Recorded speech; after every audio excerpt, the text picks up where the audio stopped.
menyampaikan bahwa thank you, ini udah di record ya. Lupa record nanti malah nggak bisa lihat ini nanti rekaman. Oke, kita lanjutkan ya.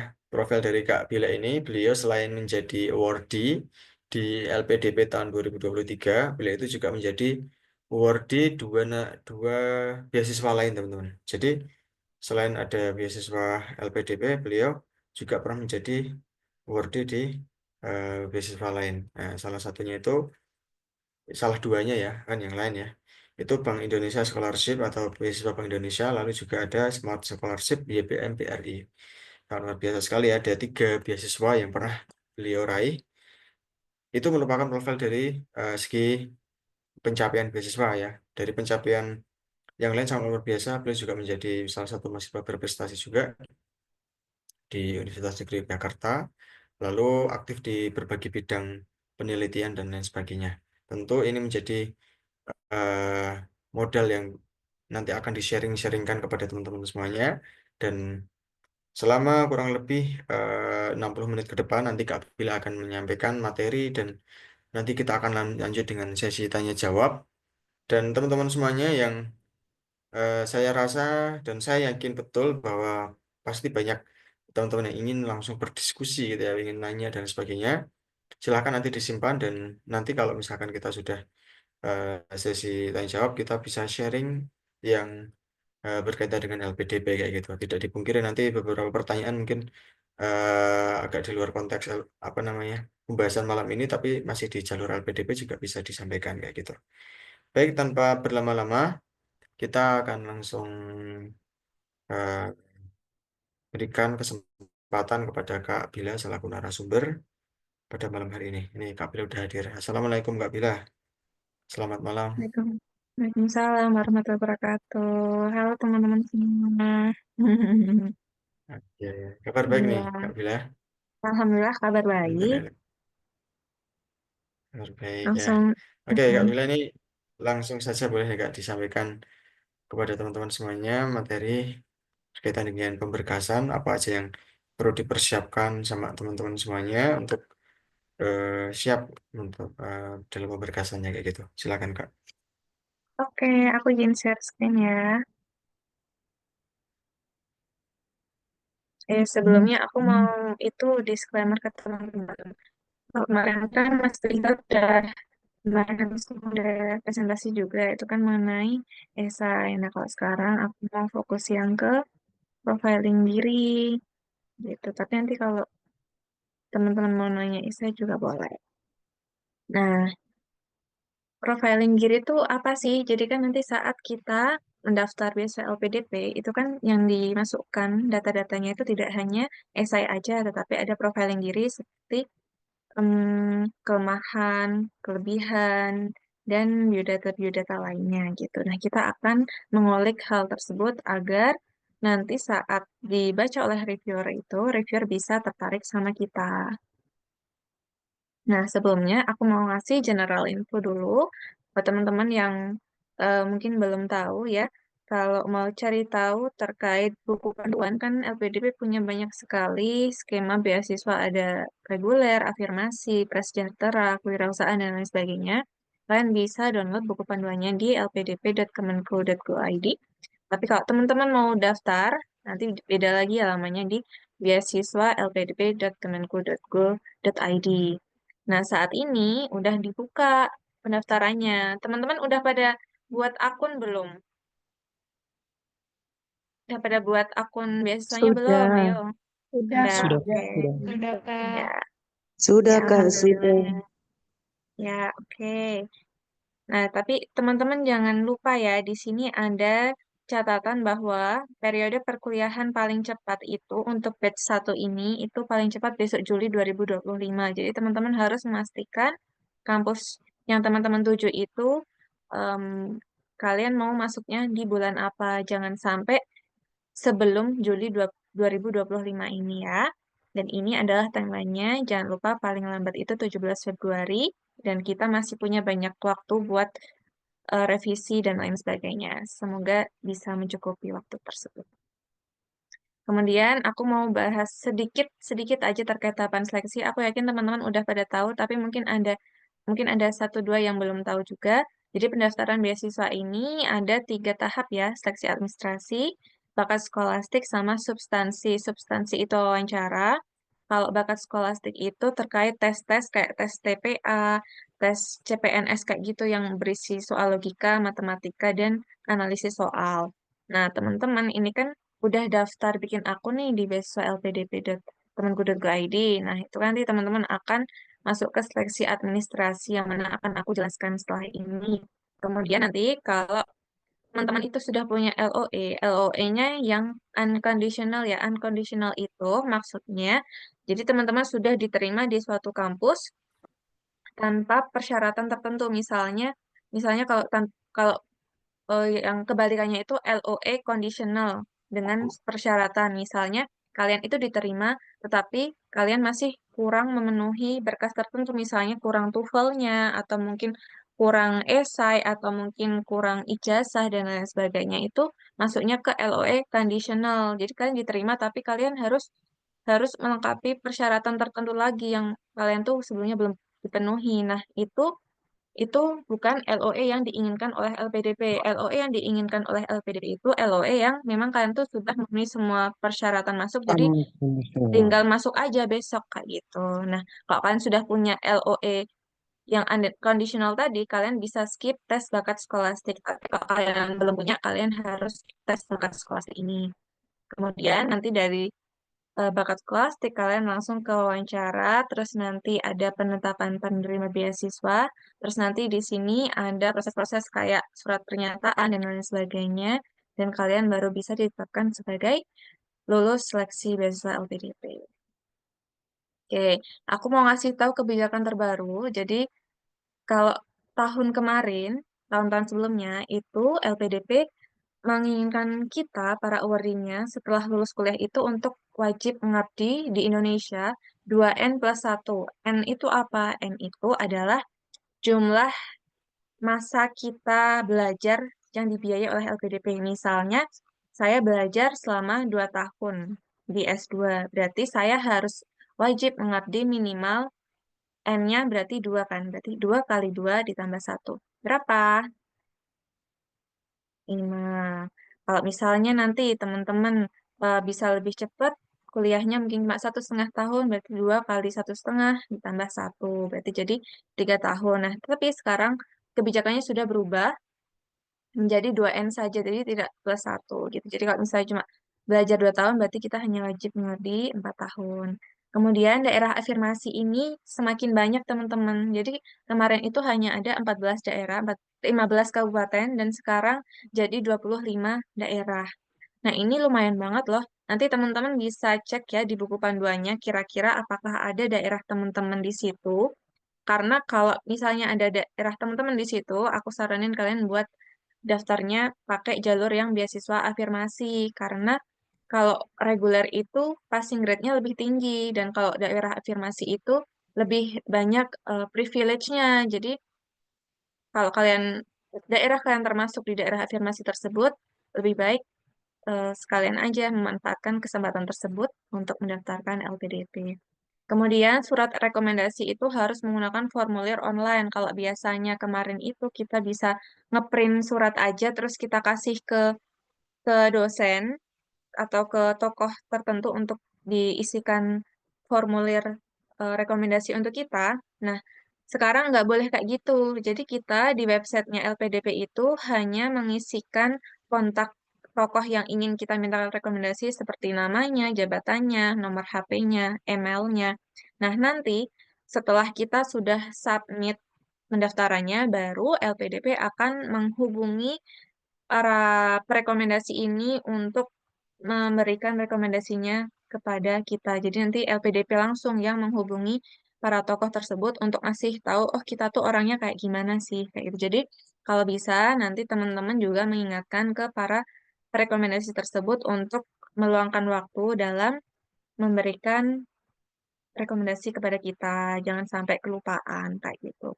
Kemudian seleksinya ini diinformasikan hybrid, jadi bisa offline, bisa juga online. Nah, itu nanti masih menyesuaikan kebijakan yang akan diinformasikan kemudian. Kalau yang dari tahun 2020, 2000 sampai 2023 kemarin itu kan full online ya, teman-teman. Kalau yang tahun ini ada kemungkinan untuk offline juga, tapi kita belum tahu. Jadi nanti kita tetap update info dan jangan sampai kaget dengan kalau offline. Jadi kalau bisa teman-teman kan waktu daftar website LPDP bikin akun beasiswanya itu kan ada domisilinya di mana. Maksudnya mau mau melaksanakan seleksi beasiswa ini di daerah apa. Nah, bisa ya kalian isi sesuai domisili kalian saat itu. Jadi kalau sewaktu-waktu nanti tes bakat skolastiknya offline atau tes wawancaranya offline, jadi teman-teman nggak usah jauh-jauh gitu loh untuk mendatangi tempatnya.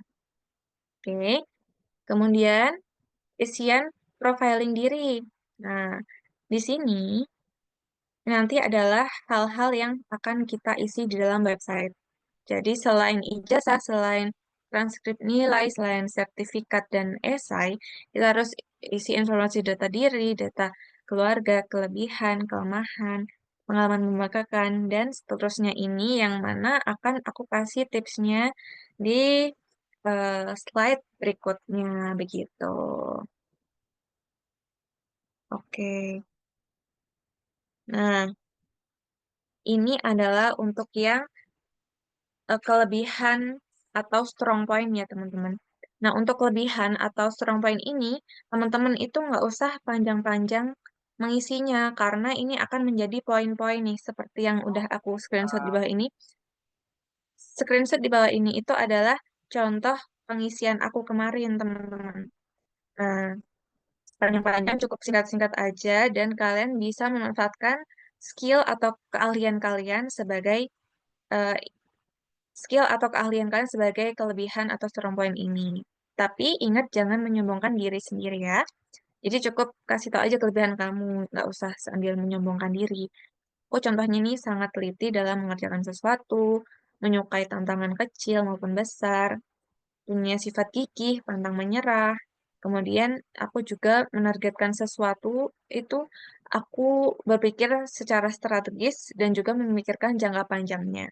Kemudian aku selalu mengutamakan logika daripada emosi atau perasaan. Karena ini penting banget dalam suatu suatu kegiatan ya teman-teman. Kalau kita mementingkan emosi atau perasaan itu nanti jatuhnya akan subjektif. Jadi kita sebisa mungkin mengutamakan logika agar lebih objektif dalam melakukan sesuatu atau menilai sesuatu.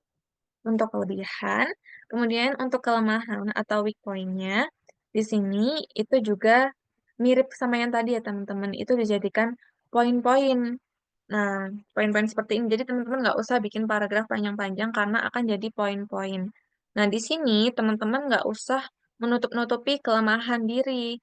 Kenapa? Karena kita itu kan memang diberikan strong point dan weak point yang dikasih Tuhan sejak lahir. Jadi, embrace yourself aja dan be all of you. Jadi, arti embrace di sini itu adalah kita menerima diri kita sepenuhnya dengan selalu berusaha menjadi pribadi yang lebih baik. Jadi, jangan lupa di setiap kelemahan yang kalian tulis di sini itu, kasih juga usaha kalian untuk meminimalisir kelemahannya. Contohnya aku ini orangnya agak perfeksionis dan terlalu obsesif sama detail kecil, tapi aku selalu menanamkan, tapi aku tahu kalau ini tuh adalah suatu hal yang bikin pekerjaan aku jadi lama. Jadi aku akhirnya ingat mindset done is perfect dan is better than perfect. Dan is better than perfect. Jadi selesai itu lebih baik daripada harus sempurna gitu. Kemudian kebiasaan tidak sabaran dan cenderung ingin cepat dalam melakukan sesuatu juga masih menjadi tantangan dalam hidup saya. Nah, jadi di sini aku juga ngasih tahu kalau aku tuh udah sadar eh, kelemahan aku itu apa dan aku tidak menutupi itu dan aku sudah berusaha untuk meminimalisir kebiasaan aku ini.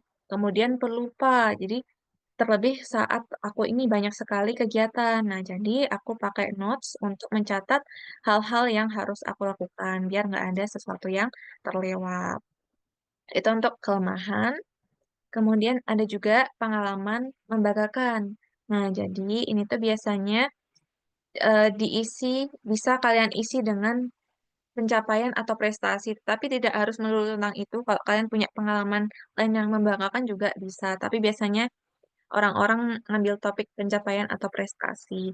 Dan juga teman-teman harus fokus pada proses dari pengalaman yang membanggakan itu, tentang perjuangannya, tentang pengorbanannya bagaimana, dan maknanya bagi sesama. Jadi nggak usah yang cuma nyeritain aku bangga, aku bisa lulus cepet, cuma gitu doang tuh jangan ya. Jadi mulai dari sini itu teman-teman nggak bikin poin lagi, tapi bikin storytelling atau cerita.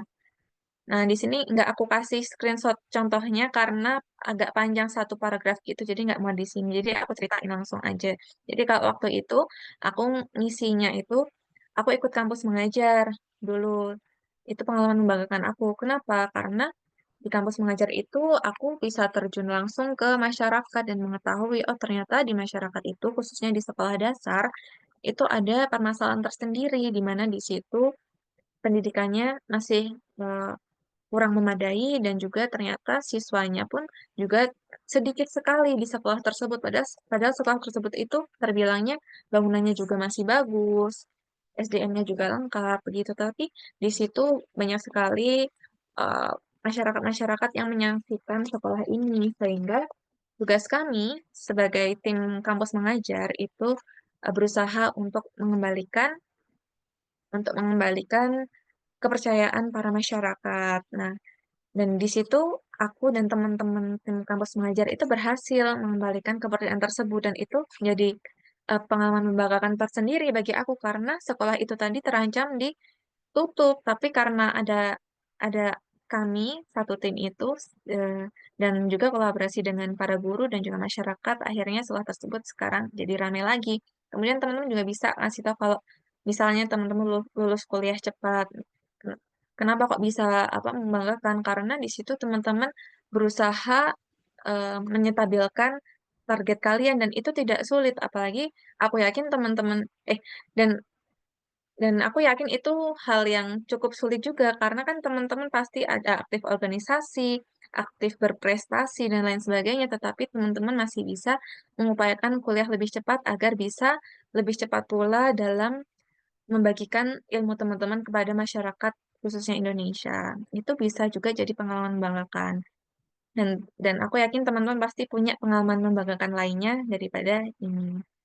Kemudian untuk pengalaman yang kurang membanggakan. Nah, jadi di sini biasanya itu yang dipakai adalah isu kegagalan, tapi nggak mulu-mulu harus isu kegagalan.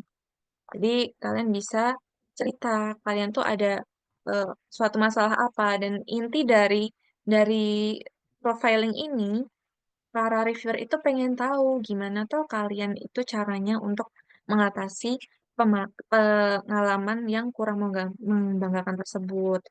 Nah, kamu bisa kasih tahu di situ pengalamannya apa, terus apa yang kamu pelajari dari sini, dan pastinya kamu juga ceritakan bagaimana kamu overcome masalah tersebut. Contohnya, kalau aku dulu, aku kan pernah ikut lomba nih. Nah, lombanya itu kan satu tim.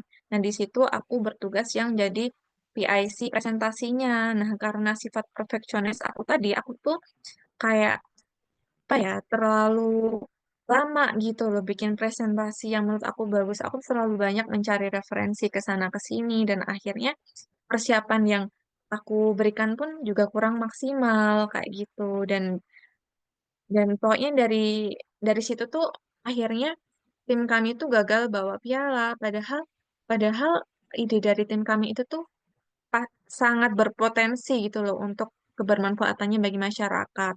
Nah, itu adalah pengalaman kurang membanggakan aku, tapi di sini aku juga ngasih tahu kalau aku sadar bahwa kemarin itu gagal menang itu karena tim aku yang lainnya itu kan yang bikin aplikasinya, yang bikin desainnya kayak gitu. Mereka udah kasih yang terbaik, tapi aku malah karena perfeksionis aku ini aku malah jadi nggak bawa piala. Aku sadar akan hal itu, jadi aku berusaha memperbaikinya dengan apa?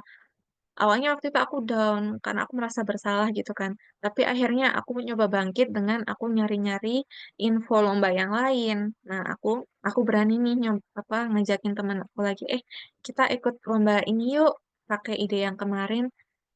nanti kita pakai strategi yang lain. Insya Allah nanti kita kasih yang terbaik daripada yang kemarin gitu. Dan alhamdulillahnya dari hal tersebut kita berhasil bawa piala dan itu menurut aku jadi pengalaman yang awalnya kurang membanggakan dan akhirnya bisa jadi membanggakan dan juga melegakan dan juga bisa kasih manfaat ke orang lain karena ide ide teman-teman kami satu tim itu memang dikhususkan untuk masyarakat, kan untuk yang company atau untuk lain-lain, tapi memang untuk masyarakat. Jadi besar sekali dampaknya.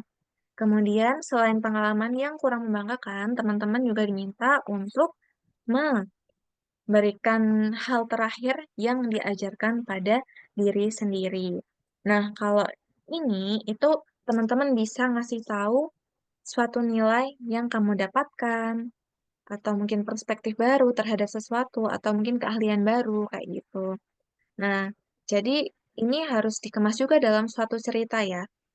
Nah, kalau aku dulu, aku kan di webinar pertama kemarin sempat bilang kalau aku itu batch pertama beasiswa LPDP itu nggak lolos di wawancara. Nah, jadi aku punya dua statement yang berbeda nih. Nah, kalau yang pertama itu, yang pas aku nggak lolos itu, aku ngisinya sesungguhnya intinya itu aku sadar bahwa kan ada ayat Quran yang bunyinya itu sesungguhnya setelah kesulitan itu ada kemudahan. Maka jika kamu sudah selesai dari suatu urusan, tetaplah bekerja keras untuk urusan yang lain. Dan di situ aku bilang kalau aku kalau aku udah aku kan kemarin sudah itu ya lulus S1. Nah, kemudian aku sadar bahwa setelah aku lulus S1 tuh jalan aku masih panjang. Aku harus tetap bekerja keras untuk urusan yang lain. Jadi aku sadar bahwa aku harus segera membagikan ilmu yang aku punya untuk sesama. Itu adalah hal terakhir yang aku ajarkan pada diri sendiri. Tapi sekarang aku sadar kayaknya itu hal yang kurang ngena gitu ya. Jadi mungkin dari itu juga pewawancara kurang kurang tertarik sama aku karena statement-statement yang aku kasih pun kurang begitu bagus. Kemudian di yang batch kedua ini kan aku daftar lagi tuh kemarin. Nah, itu aku ganti hal terakhir yang aku ajarkan pada diri sendiri itu karena aku nyambungin ke yang nggak lolos kemarin itu karena aku yakin bahwa Allah itu selalu ngasih sesuatu pada hambanya sesuai takarannya, sesuai waktunya, sesuai kondisinya dalam keadaan sebaik-baiknya. Jadi aku sadar dan aku juga bersyukur kenapa kemarin nggak lolos DP yang batch 1 karena kalau kalau misalnya aku lolos itu mungkin aku nggak bisa dapat pengalaman mengajar yang mana setelah aku nggak lolos batch 1 ini kan aku terus keterima ngajar di sekolah ya teman-teman. Nah kalau misalnya aku keterima mungkin aku nggak mungkin tahu gimana rasanya mengajar dengan menyenangkan di suatu kelas, punya banyak siswa-siswa yang mencintai kita, punya banyak rekan-rekan kerja yang saling bahu-membahu untuk eh, mewujudkan sekolah yang lebih baik dan lebih bermanfaat untuk orang lain. Mungkin aku nggak tahu gimana rasanya apa kerja keras karena waktu itu aku selain ngajar juga ngeles di bimbel dan itu cukup padat juga. Jadi aku berangkat itu sebelum jam 7 pagi, aku pulang pulang rumah lebih dari jam 7 malam. Jadi 12 jam lebih aku sehari kerja itu. Jadi kayak banyak banget hal-hal bermakna yang aku dapatkan karena aku nggak lolos wawancara LPD batch 1 ini. Jadi jadi aku juga merasa juga bahwa dengan aku punya pengalaman-pengalaman tersebut, aku jadi lebih siap untuk S2 karena kalau aku S2 tanpa punya pengalaman mengajar dan lain sebagainya, aku rasa aku akan kurang maksimal besok ketika sudah lulus S2 kan aku mau jadi dosen. Aku belum punya pengalaman mengajar yang baik, tapi karena aku nggak lolos wawancara batch 1 tadi, aku jadi punya pengalaman yang banyak untuk mengajar. Jadi itu bisa menjadi bekal untuk aku menjadi dosen besok jikalau aku lolos beasiswa LPDP batch 2 kayak gitu. Jadi kayak aku di situ menceritakan bahwa segala sesuatu itu memang sudah yang terbaik. Jadi itu pelajaran yang aku dapatkan dari pengalaman aku kayak gitu. Nah, nanti teman-teman bisa menyesuaikan dengan pelajaran teman-teman yang kalian punya. Kemudian, kesalahan yang pernah dilakukan selama belajar atau bekerja. Nah, di sini kita bisa menjawab pertanyaan dengan lebih bebas ya teman-teman. Jadi nggak ada konteks tertentu di sini. Jadi bisa mungkin di rumah atau mungkin di sekolah atau saat bekerja dan lain sebagainya. Jadi jawabannya lebih bebas. Tapi yang paling penting kita harus bisa menjelaskan bagaimana kita itu menghadapi kesalahan ini. Jadi mungkin kesalahan ini kan bisa jadi menimbulkan masalah ke depannya. Jadi kita harus tahu gimana cara menghadapinya, gimana kita kasih solusi dalam berbagai prosesnya, dan juga kita harus menyebutkan pelajaran apa yang kita dapatkan dari kesalahan ini agar tidak mengulanginya di masa yang akan datang.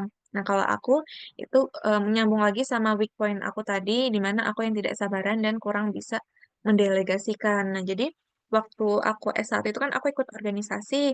Nah, di situ aku jadi kepala timnya gitu. Tapi waktu itu kan posisinya lagi COVID, jadi semuanya serba online. Dan divisi aku tuh yang bikin proposal untuk pengajuan dana dan lain sebagainya, di mana itu tuh kayak harus cepat dan perlu detail-detail kayak harga-harga barang dan lain sebagainya. Kayak itu tuh yang tahu tuh kayak cuman aku gitu loh, kayak yang ngerti detailnya. Jadi karena aku mungkin waktu itu kalau mereka mereka aku chat pun mereka bisa jadi slow respon atau mungkin mereka juga harus aku jelasin lagi dari awal.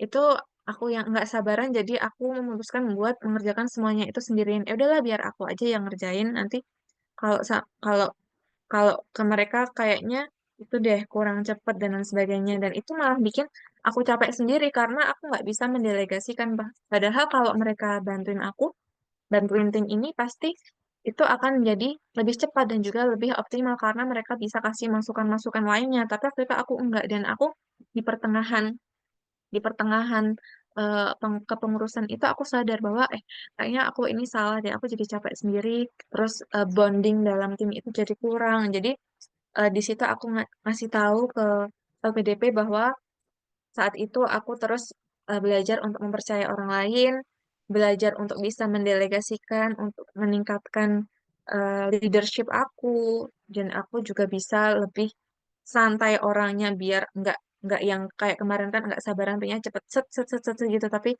aku berusaha apa kasih space buat teman-teman yang lain buat belajar juga biar mereka besok juga bisa meneruskan kepengurusan kami kayak gitu. Dan di situ jadi mesti tahu kan kesalahannya apa, kemudian solusi yang kuberikan apa, dan gimana cara agar aku nggak mengulanginya di masa yang akan datang.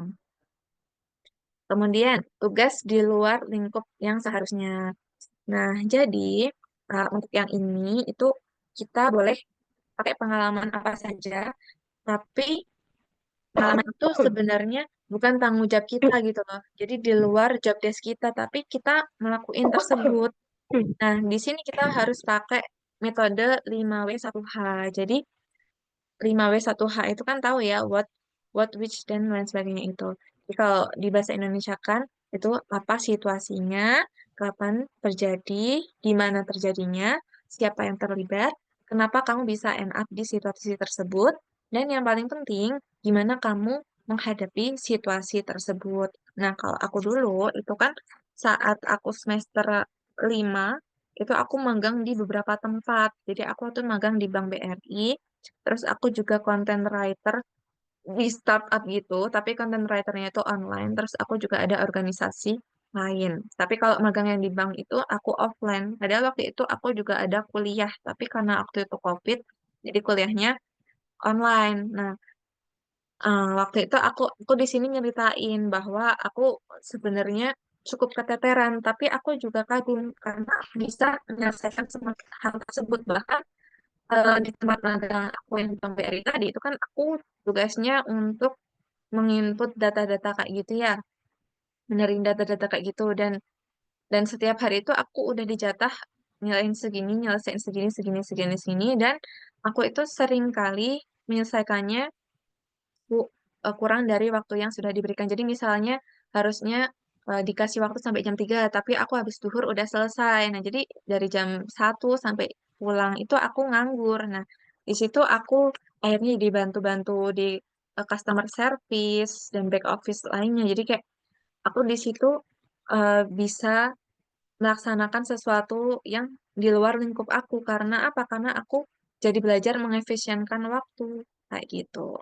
Nah, itu adalah hal yang di luar lingkup aku yang kemarin aku ceritain saat LPDP dan teman-teman pasti punya versi teman-teman. Nah, ini yang terakhir nih, ya, pembeda dari peserta lainnya.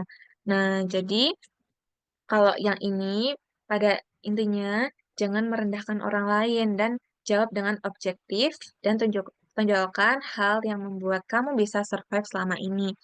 Nah, di sini jangan merendahkan orang lain itu kan mungkin mungkin bisa jadi ada yang jawab, saya beda dari orang lain karena saya lebih baik kayak gitu. Nah, itu nggak boleh ya, teman, karena namanya merendahkan orang lain. Nah, kalian bisa mengawalinya dengan kayak ini.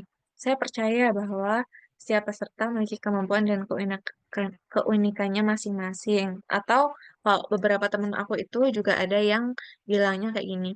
"Eh, saya tidak memiliki tolak ukur atau instrumen untuk melihat bagaimana bedanya saya dengan orang lain. Jadi saya tidak bisa menjawab pertanyaan ini, tetapi saya tahu bahwa saya itu adalah orang yang pekerja keras dan lain sebagainya kayak ini.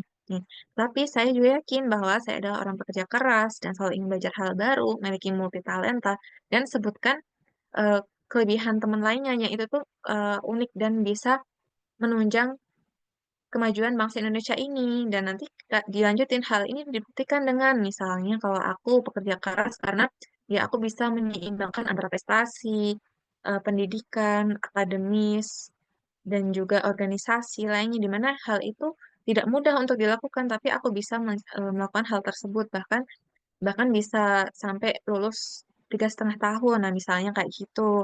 Nah, kemudian dikasih juga nih bumbu-bumbu. Kasih tahu kalau kalian tuh emang tulus kalau mau kasih kontribusi untuk negeri. Nah, kali ini saya akan memberikan yang terbaik dari diri saya agar kebermanfaatan dan kebermaknaannya dapat terasa untuk tanah air tercinta. Nah, ini menurut aku 3 poin yang wajib wajib sih kalau menurut aku. Tapi biasanya biasanya orang-orang cuma pakai yang ini doang yang poin kedua ini aja. Gitu. Kemudian, nah ini ada tips dan trik untuk mengisi isian profiling diri pada website pendaftaran beasiswa LPDP ya, teman-teman. Jadi, yang pertama adalah be early. Maksudnya apa? Nah, jadi itu kan di beasiswa LPDP yang minat kan banyak banget teman-teman. Jadi bisa saja memungkinkan bahwa websitenya tuh error atau mungkin websitenya lemot dan lain sebagainya. Jadi lebih baik teman-teman itu segera mendaftarkan akunnya. Karena nanti teman-teman juga bisa jadi nyicil untuk pengisian biodata diri, biodata keluarga, sama profiling diri yang udah aku ceritain tadi dan juga file-file berkas kayak ijazah, TOEFL, dan lain sebagainya. Jadi jangan mepet-mepet untuk daftarnya ya. Tadi alhamdulillah teman-teman udah banyak yang daftar ya.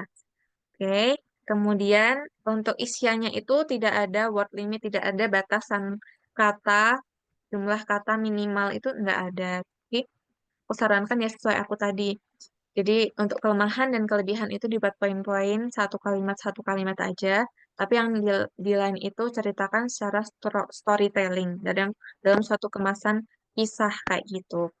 Kemudian, oh ya, untuk yang kelebihan dan kelemahan tadi, itu jangan sampai kelemahannya kalian tulis lebih banyak ya. Kalau bisa, lebih banyak yang kelebihan. Kayak tadi kan kelebihannya ada 5, kelemahannya ada 3. Jadi, lebih banyak kelebihannya kayak gitu. Kemudian, untuk ketentuan bahasa, itu juga nggak ada ketentuan bahasa ya, teman-teman. Jadi, kalian bisa bebas pakai bahasa Indonesia atau bahasa Inggris. Tapi karena pertanyaannya dalam website itu kan dalam bahasa Indonesia, jadi kamu jawab pakai bahasa Indonesia pun it's okay. Terus kalau untuk esai itu juga nggak ada ketentuan harus Inggris atau Indonesia, tetapi karena disesuaikan saja sama tujuan tujuan akhir kamu atau mungkin kamu nyamannya gimana. Kan ada tuh orang yang lebih nyaman cerita pakai bahasa Inggris. Nah, apalagi nanti dia mungkin mau ke luar negeri. Nah, itu pasti akan menunjang banget itu. Terus siapkan isian secara offline terlebih dahulu. Kenapa? Karena websitenya itu suka tiba-tiba ke log out sendiri. Jadi kita lagi sibuk ngetik nih 5 menit, 10 menit, 15 menit kita lagi ngisi setiap isian tadi ya kan. Terus waktu mau kita next ke pertanyaan berikutnya, ke stage berikutnya, tiba-tiba kita kembali ke laman login, disuruh login ulang karena kita kelamaan di situ. Nah, padahal tadi kita udah ngisi banyak hal tuh di situ. Nah, itu jangan sampai terjadi ya. Jadi kalau bisa teman-teman itu kan daftar daftar aku nih, terus kalian catat oh pertanyaannya apa aja yang harus aku jawab. Nah, nanti teman-teman jawabnya kalian bikin di dokumen Word dulu atau di sticky note dulu kayak gitu. Nah, jadi jangan langsung di websitenya. Kemudian perhatikan timeline dan sistem pendaftaran kampus ya. Jadi jangan sampai timelinenya itu tuh lebih cepat daripada yang diinginkan oleh LPDP. Tadi kan LPDP tahun ini paling cepat Juli 2025. Jadi kalian ya daftarnya yang intake-nya itu setelah Juli 2025 kayak gitu. Kemudian approach alumni dan awardee di kampus impian kalian. Kenapa? Karena dengan itu teman-teman bisa minta testimoni terkait kultur belajar di sana tuh gimana, sehingga nanti bisa mempermudah juga penulisan esainya teman-teman untuk memperkuat ini kenapa aku pengen kampus ini karena aku juga udah tahu kulturnya gimana aku udah menghubungi alumni-alumni dan mahasiswa di sana ternyata cocok dengan yang saya harapkan kayak gitu. Dan yang paling penting ini sih understanding yourself karena kan tadi kan aku udah nyeritain tentang diri aku dan harapannya teman-teman juga sudah mengenali diri teman-teman. Teman-teman udah tahu oh aku punya pengalaman ini, aku punya kesalahan ini, aku punya kelemahan ini karena pertanyaan profiling diri tadi itu kan sangat personal ya. Jadi cuma kita sendiri yang bisa jawab hal tersebut kayak potensi diri kita apa dan lain sebagainya itu cuma kita yang tahu dan nanti kalau misalnya teman-teman masih bingung teman-teman bisa bisa tanya juga nih ke orang-orang terdekatnya teman-teman nanyain aku tuh ke di mata kamu kayak apa sih gitu.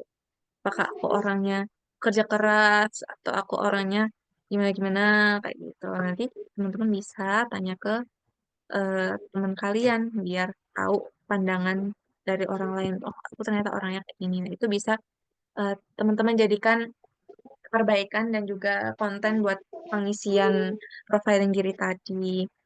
Kemudian untuk yang selanjutnya yaitu highlight value, not achievement. Jadi kayak yang aku ceritain tadi, jadi kita itu jangan cuma cerita, aku juara 2 lomba ini, aku bisa lulus ini.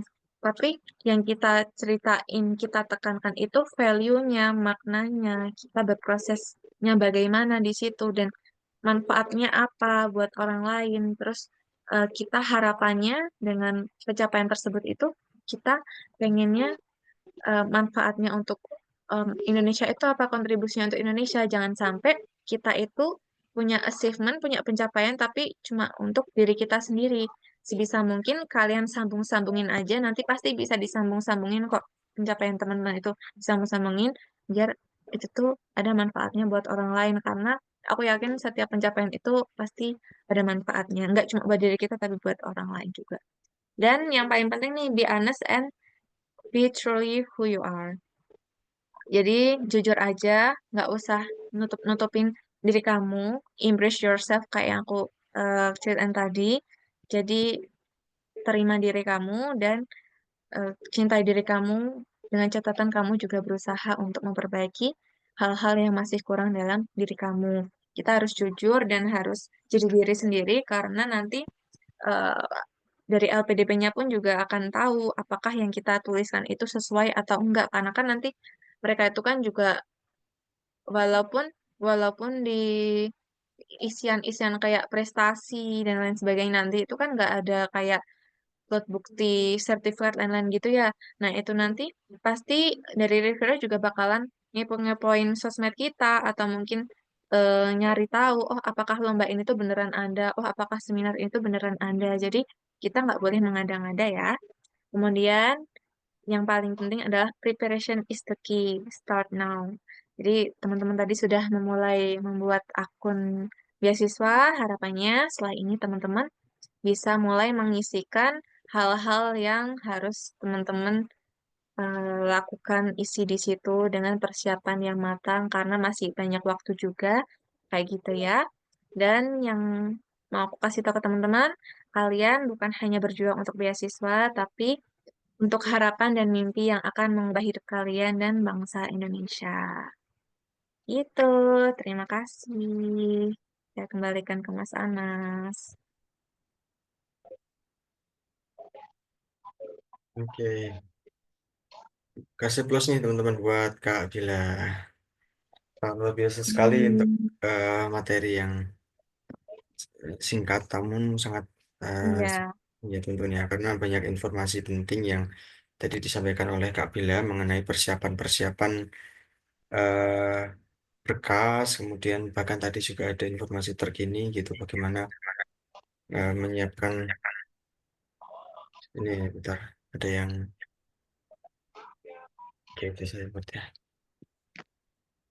menyiapkan data diri ya deskripsi diri kayak gitu karena itu cukup mm-mm. juga dan akan direview oleh para wawancara tentunya kalau misalkan kita nanti sampai kepada tahap wawancara kayak gitu teman-teman. Baik teman-teman semuanya, dari yang disampaikan Kak Bila ini, saya yakin pasti teman-teman juga memiliki apa namanya pandangan dan eh, pasti juga ada pertanyaan-pertanyaan yang teman-teman sudah simpan kayak gitu. Silakan kita akan buka nih sesi pertanyaan untuk malam hari ini. Kita masih ada diskusi cukup panjang ya malam hari ini, sekitar 30 menit ke depan. Nah, banyak yang punya pertanyaan dan tadi juga sudah ada pertanyaan-pertanyaan yang melalui kolom chat juga sudah ada nih Kak. Ini sudah ada tiga nih ya, baru dibuka udah ada tiga yang mau nanya. Nanti kita akan bersambung terus dan kita fasilitasi juga buat yang nanya melalui kolom chat ya gitu ya. Ya, Oke, untuk sesi pertanyaan ini untuk pertama kita kasih kesempatan kepada Kak Dini Satrio yang sudah raise hand nih. Silakan Kak Dini dapat memperkenalkan diri dulu dan bisa disampaikan pertanyaannya. Baik, terima kasih atas kesempatannya. Mohon maaf, apakah suara saya sudah terdengar, Kakak? Betul, sudah terdengar Kak. Perkenalkan, saya Denny dari Bogor. Izin bertanya yang pertama terkait dengan profiling diri. Kan tadi disebutkan misalnya tidak hanya berfokus pada achievement. Jadi harus ada value. Berarti kita harus menjelaskan ini ya. Misalnya saya pernah melakukan ini, jadi sehingga dapat berkontribusi. Nah, misalnya ada pencapaian yang mungkin itu sifatnya riset, tapi risetnya riset akademik, menghasilkan teori, atau misalnya hanya menghasilkan sebuah gagasan yang justru bukan untuk masyarakat, tapi perkembangan teori itu sendiri. Nah, itu bagaimana, Kak? Itu yang pertama. Terus yang kedua, terkait dengan ini, tes bakat skolastik gitu ya.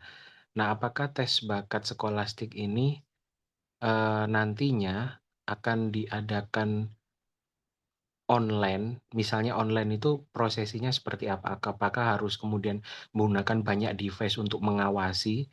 Biasanya mungkin ada 3 laptop atau 2 laptop dari sisi kanan, kiri, atas, bawah itu atau gimana, seperti apa misalnya jika dilakukan offline? Dan yang terakhir misalnya, apakah ada proporsi-proporsi tertentu terkait jurusan-jurusan yang kita pilih. Misalnya, saya pernah tanya nih di kampusnya langsung, kalau jurusan ini dibukanya itu bulan Februari sampai Maret, tapi saya daftarnya sekarang, kan itu masa tunggunya cukup lama ya, dan itu kuotanya hanya 10 mahasiswa. Nah, itu seperti apa tanggapan Kakak? Terima kasih. Oke, luar hmm, biasa nih Kak Dini. Ya, pertanyaan pertama langsung menanyakan tiga pertanyaan. hmm. Oke, Banyak. iya Kak Wila, langsung boleh Ya, dijawab nih. langsung langsung ku jawab aja ya. Ya, silakan Kak. Heeh. Jadi untuk yang pertanyaan terakhir itu tadi kan kalau kampus impian kita itu cuma buka Februari sampai Maret ya, Mas? Iya, benar, Kak. Mm-mm. Nah, ya karena Februari sampai Maret itu kan di setahun cuman Februari sampai Maretnya cuman ada sekali. Jadi kan nggak mungkin kita masuk ke Februari Maret yang tahun ini karena itu memang apa namanya di di luar ketentuan dari LPDP. LPDP kan mintanya paling cepat itu Juli karena Juli itu teman-teman udah fix keterima, pokoknya udah fix statusnya tuh udah fix sebagai awardee gitu loh. Kalau di Februari sampai Maret tahun ini itu kan statusnya masih dalam seleksi ya. Jadi ya teman-teman masuknya ya mau nggak mau yang tahun depan kalau memang mau mengajar yang beasiswa LPDP ini kayak gitu. Dan ya nggak apa-apa karena nanti LPDP itu misal kita Bismillah ya kita lolos besok di Juli 2025 ini nih kita lolos besok LPDP. Si waktu kalau nggak salah itu 18 atau 24 bulan aku lupa. Nanti teman-teman bisa cek di buku panduannya. Jadi LPDP itu bakalan ngasih waktu 18 sampai ke 24 bulan tadi bagi kita untuk mencari kampus kalau kita belum punya LOE. Nah, jadi kan kalau Juli ke Februari itu kan masih ada yang nggak nyampe 18 bulan kan. Nah, pasti nanti insya Allah bisa. Dan kalau teman-teman udah menyandang status sebagai awardee, itu nanti waktu daftar kuliah, itu kan eh, mereka biasanya kampus itu nanyain apakah kamu dapat sponsor. Nanti kalau kamu udah keterima beasiswa LPDP kan kamu akan menjawab ya. Sponsornya dari apa? Dari LPDP. Nah, itu biasanya kampus akan memprioritaskan kamu karena kamu udah punya sponsor dan yang bisa lolos LPDP ini kan bukan semua orang ya, tapi orang-orang yang memang tulus dan terpilih sama negara, dipercaya oleh negara. Jadi mereka akan memprioritaskan kamu. Jadi nggak usah risau karena jaraknya lama gitu. Kemudian yang kedua itu yang tes bakat skolastik kalau online ya. Kalau online itu berdasarkan pengalaman aku kemarin, jadi tetap di tempat kita sendiri kita cuma menyediakan laptop saja. Aku lupa, aku agak lupa waktu itu tuh memang ada yang jadi kan sambil Zoom nih.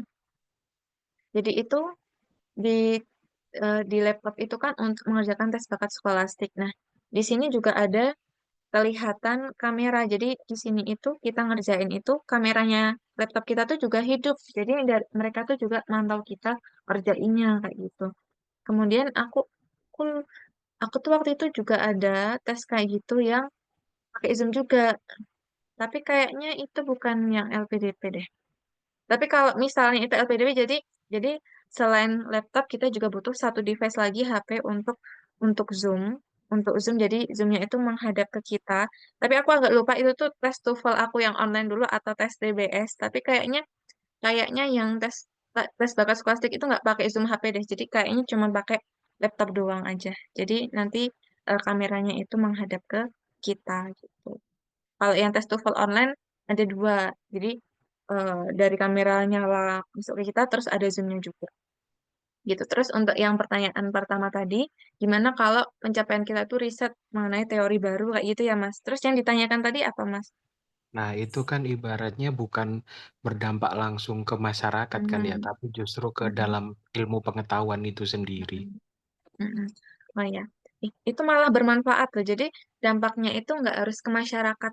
Jadi dampaknya itu yang penting pencapaian kita tuh ada manfaatnya. Jadi kan tadi perkembangan ilmu justru itu sangat bermanfaat banget karena kan ilmu itu sangat penting dan memang setiap setiap harinya, setiap minggunya itu pasti ada perubahan-perubahan lain yang menjadikan adanya perkembangan teori tadi. Jadi itu justru menurut saya jadi suatu kekuatan yang sangat bagus loh Mas karena kamu bisa mengembangkan suatu teori dan itu bisa menjadi khasanah keilmuan buat orang-orang di luar nanti di mana orang-orang jadi tahu oh ternyata ada teori baru terkait ini. Jadi kamu jadi nambahkan referensi. Jadi orang-orang yang dulu biasanya cuma tahu A, B, C, tapi karena Mas nemuin D, E, F, teman-teman jadi orang-orang di luar sana jadi tahu lebih banyak lagi kayak gitu dan pasti perkembangan teori yang Mas kasih tadi itu kan juga ada manfaatnya atau dalam suatu pendidikan jadi menurut aku itu nggak apa-apa banget untuk masukkan kayak gitu. Malah keren loh menurut aku. Gitu. Wah, Gimana? Pak, terima kasih. Saya kira jadi kayak harus penelitian yang berkaitan dengan pemberdayaan semuanya gitu ternyata. Oh, Oh ya, enggak baik. kok. Terima kasih ya Kak ya. Iya, sama-sama. Oke, sudah tersiap nih tadi penanya pertama. Next kita lanjut ke penanya kedua, ada Kak Tri. Silahkan Kak Tri.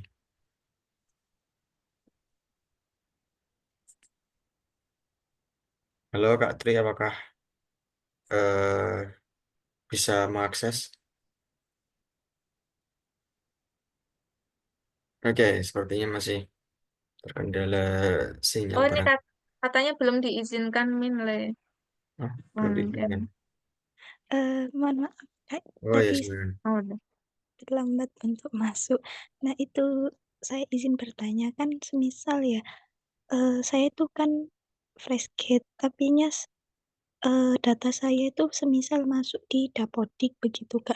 Nah, tapi saya misalnya itu targetnya afirmasi prasejahtera. Nah, di sisi lain kan intinya kalau prasejahtera itu bisa dari alumni beasiswa KIPKA, di mana beasiswa KIPKA kan dulunya emang tidak boleh bekerja kan, Kak. Nah, tapi di kampus saya tuh mayoritas itu banyak yang freelance, bahkan ada mahasiswa yang dianya itu kayak anak kelas karyawan tapi dapat PK gitu, Kak. Nah, semisal kalau saya daftar prasejahtera tapi nama saya masih kecantum di Dapodik, itu bisa nggak, Kak? Kayak kedetek di webnya LPDP gitu. Takutnya kan sama-sama Kemendikbud gitu terus bermasalah gitu. Terima kasih. Hmm, Kayak jadi guru ya? Iya, Kak. Oh ya. Jadi, aku langsung jawab ya Mas Anas. Ya, silakan. Mbak. Jadi, kalau kalau kalau yang apa Dapodik itu justru malah berarti udah punya NOPTK itu ya Mbak ya? Belum punya, Kak. Oh, belum punya. Ya. Jadi, kalau berdasarkan pengetahuan aku ya, jadi aku itu punya temen di mana beliau ini tuh jadi AUR di LPDP juga, tapi dia itu pakai skema yang parsial. Di parsial itu cuma dibiayai separuh, cuma biaya pendidikan doang. Jadi kan biasa LPDP itu punya banyak tunjangan ya, kayak tunjangan conference, tunjangan kedatangan, tunjangan buku, dan lain sebagainya. Tapi kalau yang parsial itu dia cuma dapat biaya pendidikan aja. Nah, temen aku ini dia itu juga jadi guru kan di suatu SMA kayak gitu, dan dia memberanikan diri buat daftar LPDP, tapi dia pakai yang parsial. Waktu itu dia alasannya pakai parsial karena dia eh, tahu kalau LPDP itu agak sulit. Jadi kalau reguler takutnya nggak lolos, kalau parsial siapa tahu em, lebih mudah untuk mencapai passing grade-nya kayak gitu kan. Jadi dia pilih yang parsial, dan akhirnya dia sampai di wawancara nih, sampai di tahap wawancara dia cerita ke para para reviewer di situ, para pewawancara di situ kan, dia juga ngasih tahu kalau saya bekerja di sini di biodata diri tadi. Jadi kan di websitenya itu kan juga ada pengalaman kerja. Nah, di situ kan masih ada pengalaman kerjanya juga, dan sebisa mungkin kita memang jujur kita itu sekarang sedang mengalami apa saja yang sedang kita lakukan saat ini, karena kan besok kalau dapat beasiswa apalagi LPDP itu kan pakai uangnya pajak rakyat, jangan sampai kita itu menyalahi aturan yang ada kayak itu. Nah, di situ teman aku bilang sama pewawancaranya kalau dia itu sekarang posisinya masih ngajar, dan dia tahu kalau LPDP itu tidak mengizinkan awardee-nya untuk bekerja begitu kan. Tetapi di situ dia ngasih tahu kalau eh, dia itu nggak mau untuk resign dari sekolahnya, dan dia di situ cerita bahwa dia tuh sebenarnya mau mengundurkan diri dari beasiswa LPDP karena dia nggak nyangka aja bisa nyampe di tahap wawancara juga gitu kan. Dia cerita kalau dia tuh mau mundur karena ya dia sadar diri terkait dia tuh masih bekerja, dan dia tidak mau melepaskan pekerjaannya karena ya dia itu cinta mengajar, dan di situ siswa-siswanya juga membutuhkan dia dan tidak mudah mencari seorang guru. Nah, waktu itu dia cerita seperti itu ke para pewawancara. Dan aku kurang tahu bagaimana respon pewawancaranya, tetapi pada akhirnya teman aku itu lolos. Nah, padahal teman aku tadi kan udah cerita bahwa dia nggak mau melepaskan pekerjaannya.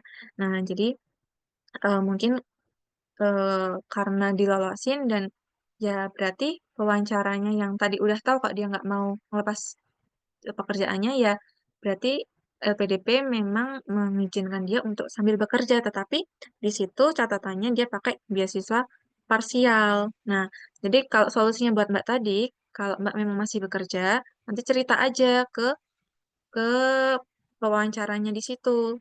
Saya memang masih bekerja dan nanti kamu ceritain di situ kalau memang kamu mau tetap bekerja itu apa alasannya kayak gitu. Dan siapa tahu mungkin nanti dari pewawancara juga ngasih win-win solution gitu. Jadi dari solusi yang kamu bingungkan tadi. Jadi saran aku tetap jujur aja sama pewawancara nanti dan juga tetap kamu isi di website PDP-nya bahwa kamu sedang bekerja di sekolah ini kayak gitu, Mbak. Terima kasih Kak, tapi sebelumnya kalau yang teman Kakak itu dia mencantumkannya kan mencantumkan kan, Kak. Nah itu, Mm-mm. alasannya untuk lanjut S2 gimana ya, Kak? Semisal kalau tetap nggak mau jadi dosen berarti jadi guru gitu kan, Kak. Iya. Kan Mm-mm. biasanya ada pertanyaan kenapa nggak ambil PPG aja gitu kan. Mm-mm. Itu kan Iya. linear, kenapa kok S2 gitu, takutnya Iya. terjebaknya di situ, Kak. Iya, Terima kasih. pakai pertanyaan yang bagus. Jadi, kalau PPG itu kan lebih fokus ke profesional. Jadi, gimana cara dia mengajar kayak itu ya, Kak.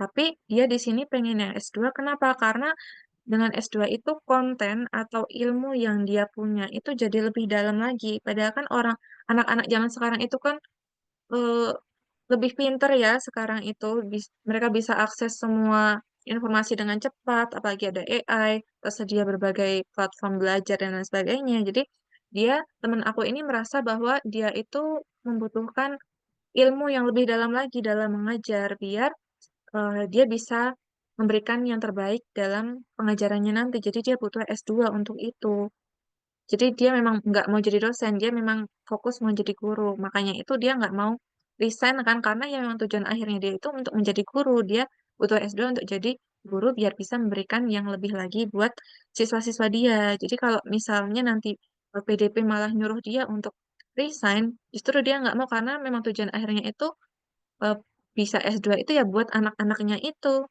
bukan buat dirinya sendiri. Jadi dia memang nggak mau resign kayak gitu. Itu alasannya, Mbak. Gimana? Oke, sudah tersiap belum nih, Kak Tri?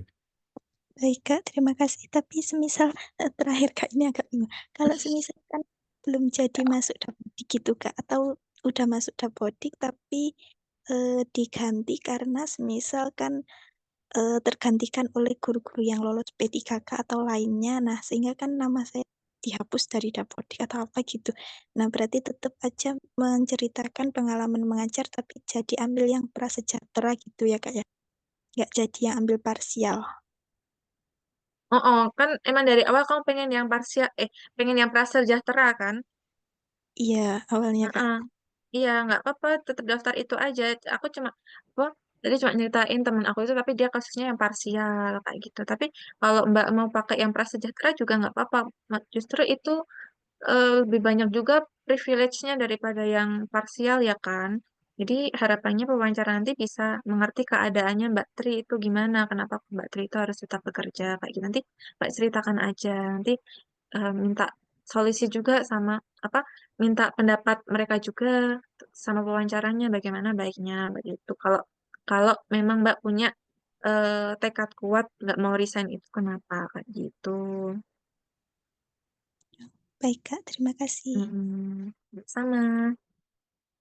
Tapi kalau aku pribadi, aku kemarin resign dari sekolah aku ya teman-teman, karena aku memang pengennya jadi dosen bukan jadi guru dan guru kemarin cuma batu loncatan aku biar aku punya pengalaman aja untuk menjadi seorang dosen kelak. Jadi aku punya pengalaman mengajar yang banyak gitu ya. Dan dan karena sekolah tempat aku ngajar dan juga kampus yang aku mau itu tuh letaknya juga jauh, jadi ya nggak mungkin juga aku tetap sambil bekerja kan gitu sih.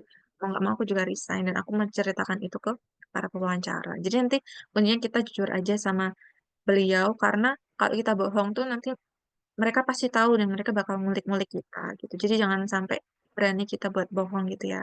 Ceritain aja apa adanya gitu.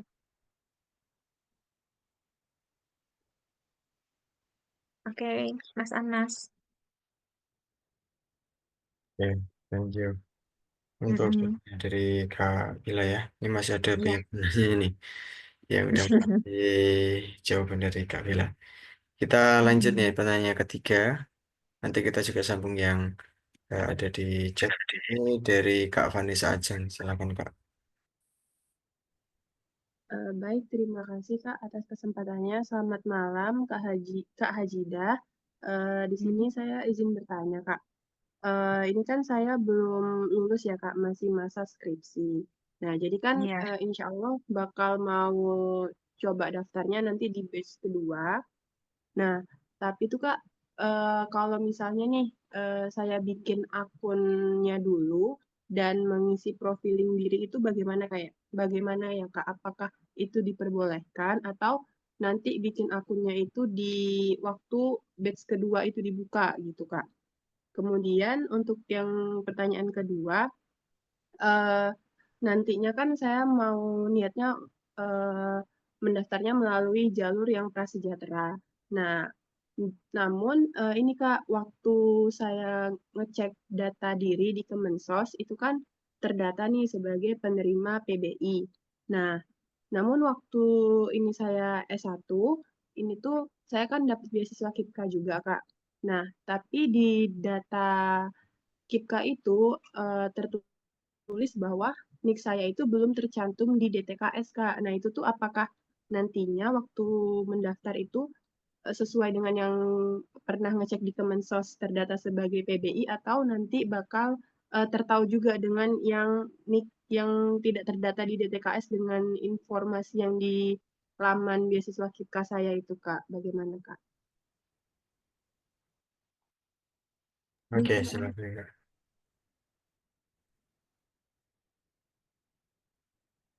Berarti Mbak itu tadi yang ditanyakan gimana Mbak? Aku soalnya kurang tahu istilah yang kayak DKS dan lain-lain gitu. Aku kurang tahu soalnya maaf ya. Iya, Tolong Kak. diulangin lagi boleh?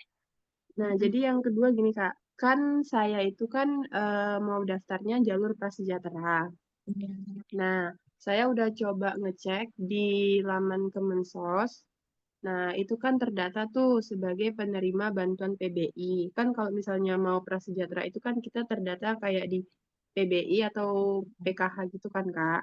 Oh, oh, Nah, oh. itu kan sudah terdata di PBI. Ya. Namun, waktu di laman beasiswa KIPKA saya yang di S1 ini, itu ada informasi mengenai NIK saya itu belum terdata di DTKS, Kak. Nah, itu apakah nantinya akan nggak sinkron datanya atau eh, karena sudah ngecek di Kemensos terdata di PBI, tetap bisa jalur prasejahtera atau bagaimana ya, Kak? Hmm, oke.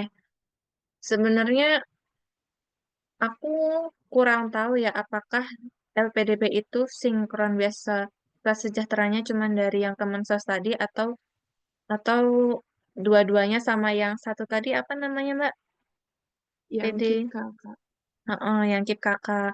Aku kurang tahu apakah yang KIP cukup yang Kemensos doang atau harus sama KIP kakak. Tapi better menurut aku Mbak itu aja minta sama adminnya KIP kakak untuk apa? Untuk sinkronisasi lagi. Kenapa? Tanyakan kenapa kok nama saya tidak terdaftar di sini? Karena ya biar amannya aja buat kita besok kalau mau daftar beasiswa yang pakai Prasejahtera itu tadi kan lebih aman kalau di semua platform itu memang ngasih tahu kalau data kita tuh memang ada di situ gitu. Jadi kalau saran dari aku mungkin segera minta konfirmasi sama admin KIP kakaknya tadi. Karena kan mumpung Mbak kan juga belum lulus nih, masih mau daftarnya batch 2 besok. Jadi justru itu Mbak bisa bisa ini nyari waktu, punya banyak waktu buat mengembalikan namanya Mbak tadi biar namanya Mbak ada di KIP kakak tadi kayak gitu. Kemudian untuk yang pertanyaan pertama tadi, itu kan Mbak masih belum lulus, apakah bisa daftar LPDP? Nah, kalau menurut aku, Mbak daftarnya besok aja saat yang batch 2 itu sudah pembukaan. Kenapa? Karena setiap batch baru itu eh, isian kita itu hilang. Misalnya Mbak udah ngisi nih yang sekarang, tapi Mbak daftarnya yang batch 2 besok. Nah, isian Mbak yang sekarang di pas besok bulan depan batch 2 dibuka, itu otomatis akan ter-refresh lagi. Jadi semuanya hilang, Mbak harus ngisi dari awal. Jadi daripada kerja 2 kali, jadi mending Mbak dari sekarang kan tadi udah tahu tuh pertanyaannya apa saja yang harus kita kita isi besok. Nah, jadi Mbak mungkin masih punya banyak waktu juga buat cari pengalaman yang baik-baik. Jadi Mbak menggunakan waktu yang ada ini untuk menambah pengalamannya Mbak, biar apa besok isiannya itu bisa kelihatan kebermaknaannya kayak gitu kalau dari aku. Dan kayaknya buat bisa daftar LPDP itu harus ada status bahwa kita tuh udah lulus di apa, PD Dikti. Nah, di PD Dikti itu kan Mbak, karena masih skripsian kan berarti otomatis belum lulus, jadi belum bisa daftar LPDP. Begitu. Baik, Kak. Gimana? Tapi Kak, kalau misalnya kita bikin akunnya dulu itu gimana, Kak? Apa boleh, Kak? Sebenarnya boleh-boleh aja, nggak nggak ada yang itu ngelarang. Cuma nanti mungkin ketika kamu mau submit itu nggak bisa juga karena dari apa PDDikti pun juga ngasih keterangan kan itu sinkron data PDDikti sama LPDP itu sinkron. Jadi kalau kamu belum lulus, ya nanti LPDP pasti tahu. Jadi nggak bakalan bisa submit juga. Tapi kalau mau nyoba bikin akun nggak apa-apa Mbak. Biar tahu itu kan apa cara-caranya gimana gitu. Nggak apa-apa sih. Baik, Kak. Terima kasih, Kak, atas Iya, jawabannya. sama-sama.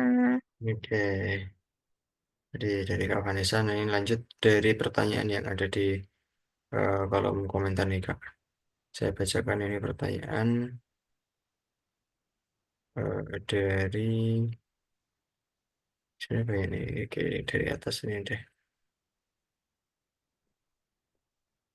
Dari Kak Tiara Zahra Safira ya. Kalau Kak buat tugas di luar lingkup seharusnya tadi kan Kakak cerita magang di beberapa tempat, tapi yang di highlight yang ya Kak hubungan sama starnya gimana ya Kak? Star. Betul, sama starnya Kak. Star itu yang eh, situation, task, action, sama result itu ya.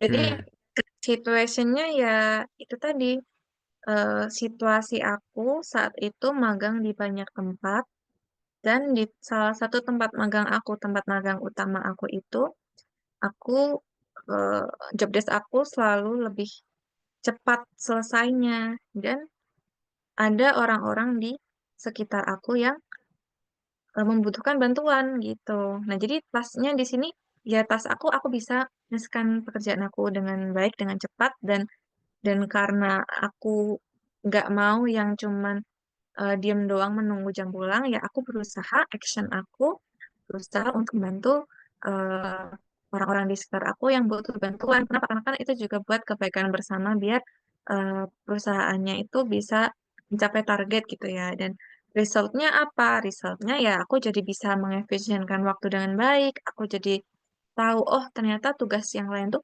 kayak gini. Jadi aku tahu punya skill baru buat kayak ngatur-ngatur berkas, kayak ngisi-ngisi sistem dan lain sebagainya. Dan selain itu, eh, semoga juga teman-teman yang lain itu bisa terbantu atas kehadiran aku yang anak magang ini tadi, sehingga teman-teman di kantor pun juga mm, menerima aku gitu loh, karena ya aku di situ berusaha buat bisa beradaptasi dan bahkan berusaha buat membantu orang-orang di sekitar itu, kayak gitu startnya.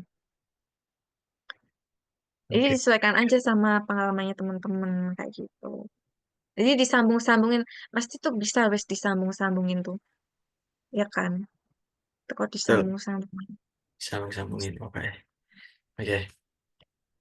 Lanjut ini dari eh, yang recent ya, ini ada Kak Febri Mulyani yang sudah on cam juga nih. Silakan Kak Febri. Terima kasih, Kak.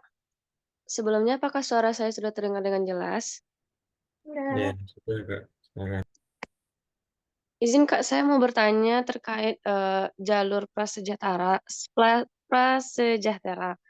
Nah, itu kan diutamakan untuk S1 yang pertama atau yang mengejar gelar S2 dengan dibuktikan kakak gitu. Kalau secara kakak, itu saya yang pertama mengejar gelar S2, tapi kalau misalnya anggota keluarga itu sekarang saudara saya yang udah berkeluarga lagi mengejar gelar S2 gitu. Dengan dia ambil beasiswa juga gitu, Kak. Harusnya saya itu pilih yang mengejar gelar S2 yang pertama atau gimana, Kak? Karena kan dia diutamakan gitu loh. Kok utamakan kenapa? Jadi kan lebih ada poin itunya gitu lah, Kak. Apa? Poin lebihnya gitu. Kalau misalnya yang diutamakan gitu, Kak. Jadi Mbak sama adiknya Mbak lagi ngejar S2 kan ini? Bukan adik Gimana? kakak saya lagi yang dia udah berkeluarga, jadi udah pisah Mm-mm. kakaknya gitu loh, Kak. Mm-mm. Kalau kan kalau di bukletnya itu ada dikatakan untuk jalur prasejahtera ini yang diutamakan untuk yang mengejar gelar S2 gitu. S2 pertama gitu. Mm-mm. Kalau yang mengejar gelar S2 yang pertama itu ada kakak saya gitu, cuman dia beda kakak gitu. Kalau misalnya saya S2. isi yang pertama, takutnya saya nanti di akhir dipermasalahkan gitu, karena kan masih ada hubungan keluarga gitu. Darah. Itu gimana, Kak? Oh, Iya. oh. Jadi kalau di beasiswa prasejahtera tuh ada aturannya kalau setiap satu keluarga itu yang diutamakan yang satu aja gitu ya maksudnya ya, Mbak? Iya, ya misalnya Oh, alah. Mm-mm. yang mengejar yang dapat S1 pertama atau yang mengejar gelar S2 gitu. Yang Oh, mengejar ya, ya, ya. gelar S2 gitu. Oh, ya, ya. Maaf sebelumnya soalnya aku memang kurang tahu untuk peraturan yang prasejahtera ini. Jadi, jadi kalau itu kan sudah pisah kakak, harusnya prasejahtera itu kan pakai KIP ya, Mbak ya? Hitungnya prasejahteranya itu. Ada yang pakai KIP, banyak juga sih Kak, ada yang PKH gitu. Kalau Mbak pakai Ada apa? eh DT apa namanya? Lupa juga, Kak. Nah, itu yang pakai DT itu yang kakak atas keluarganya Mbak atau yang kakak keluarga barunya Mas? Atau Ikut kakak dua-duanya? dari orang tua. Dari orang tua. Nah, berarti kalau kalau udah punya kakak baru, berarti kan kakak tersebut kan harusnya nggak itu ya, nggak ikut DT tadi ya kan? Nggak Maksudnya tuh saya ikut nggak dapat. datanya dari orang tua gitu, Kak. Bukan dari abang gitu. Mm-mm. Dari Iya, abangnya gitu. kamu kan dapat kakaknya kan sama yang orang tua yang dapat DT tadi Iya, kan orang tua toh, bukan keluarganya abang kan. Nah, berarti kan iya. otomatis harusnya abang nggak bisa itu daftar pakai apa prasejahtera, wong dia apa kakak dia nggak ada nggak DT. Oh, oh, bukan maksudnya saya, Kak. Saya yang daftar itu gitu. Kan kalau Mm-mm. misalnya di apa Oh namanya? iya iya Di iya. Oh iya iya iya. Oh, berarti ya nggak apa-apa sih menurut saya. Kan itu yang penting kan setiap keluarga kan satu aja kan yang dapat beasiswanya nanti. Yang diutamakan cuma satu itu kan. Lama kakaknya ya. Mbak nggak daftar ya berarti kan yang diutamakan ya pastinya Mbak Febri. Oh, soalnya Mm-mm. takut nanti dipermasalahkan gitu kan, Kak. Karena kan kita Kayaknya pakai enggak uang deh. pajak gitu Iya, kan. iya. Nggak apa-apa. Yang penting kan itu tadi kalau bisa kan satu keluarga mungkin gantian gitu ya. Satu keluarga satu dulu yang dapat WSLPDP. Nah, kan ini Mbak dulu yang daftar. Jadi karena Mas nggak daftar ya, ya gimana Bang Mas juga nggak daftar WSLPDP kan berarti Mbak yang ini nggak apa-apa kalau menurut aku. Kalau yang abang saya itu Kak, dia udah dapat beasiswa dan sekarang udah lagi kuliah gitu. Cuman Oh, bukan beasiswa apa? LPDP, beasiswa dari perusahaannya gitu. Oh ya udah itu malah bagus toh nggak pakai biasa LPDP juga kan. LPDP nggak bisa double itu. Apa ordernya nggak boleh double beasiswa. Jadi kan otomatis masnya Mbak emang nggak bakalan bisa dapat LPDP karena dia udah nerima beasiswa yang lain. Jadi ini kesempatannya Mbak buat nyoba LPDP gitu. Oh, Ya kan? makasih Kak. Iya, sama-sama. Oke. Ya, sudah terjawab ya dari Kak Febri. Ini lanjut dari Kak Kia nih ya. Ini kemarin juga nanya nih Kak Kia. Silakan Kak Kia.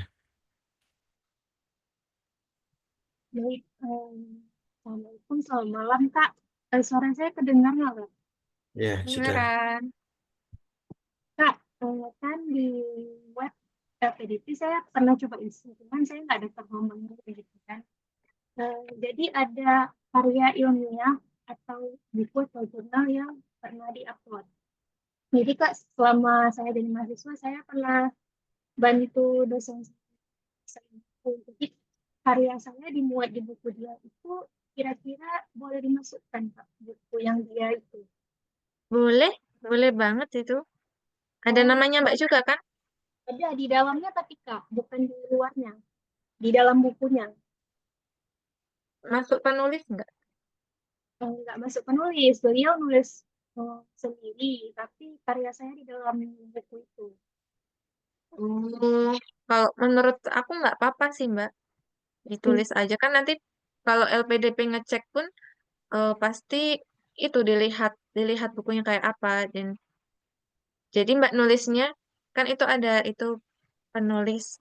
Jadi dikasih dalam kurung eh, karya yang dimuat dalam suatu buku. Jadi nanti jadi mereka tahu oh ini tuh bukan seluruh buku ini miliknya Kak Kia, tapi ada karyanya Mbak Kia di dalam buku tersebut kayak gitu. Jadi kan nanti kalau misalnya LPDP ngepoin buku tersebut kan pasti bakal ngeh, oh iya bener ada namanya Mbak Kia di dalamnya karena Mbak Kia tadi mention eh, pembuat karya di dalam suatu buku ini gitu. Nggak apa-apa Mbak. Terima kasih Kak. Iya, sama-sama. Oke. Dan next ada pertanyaan dari Kak Felina. Silakan Kak Felina.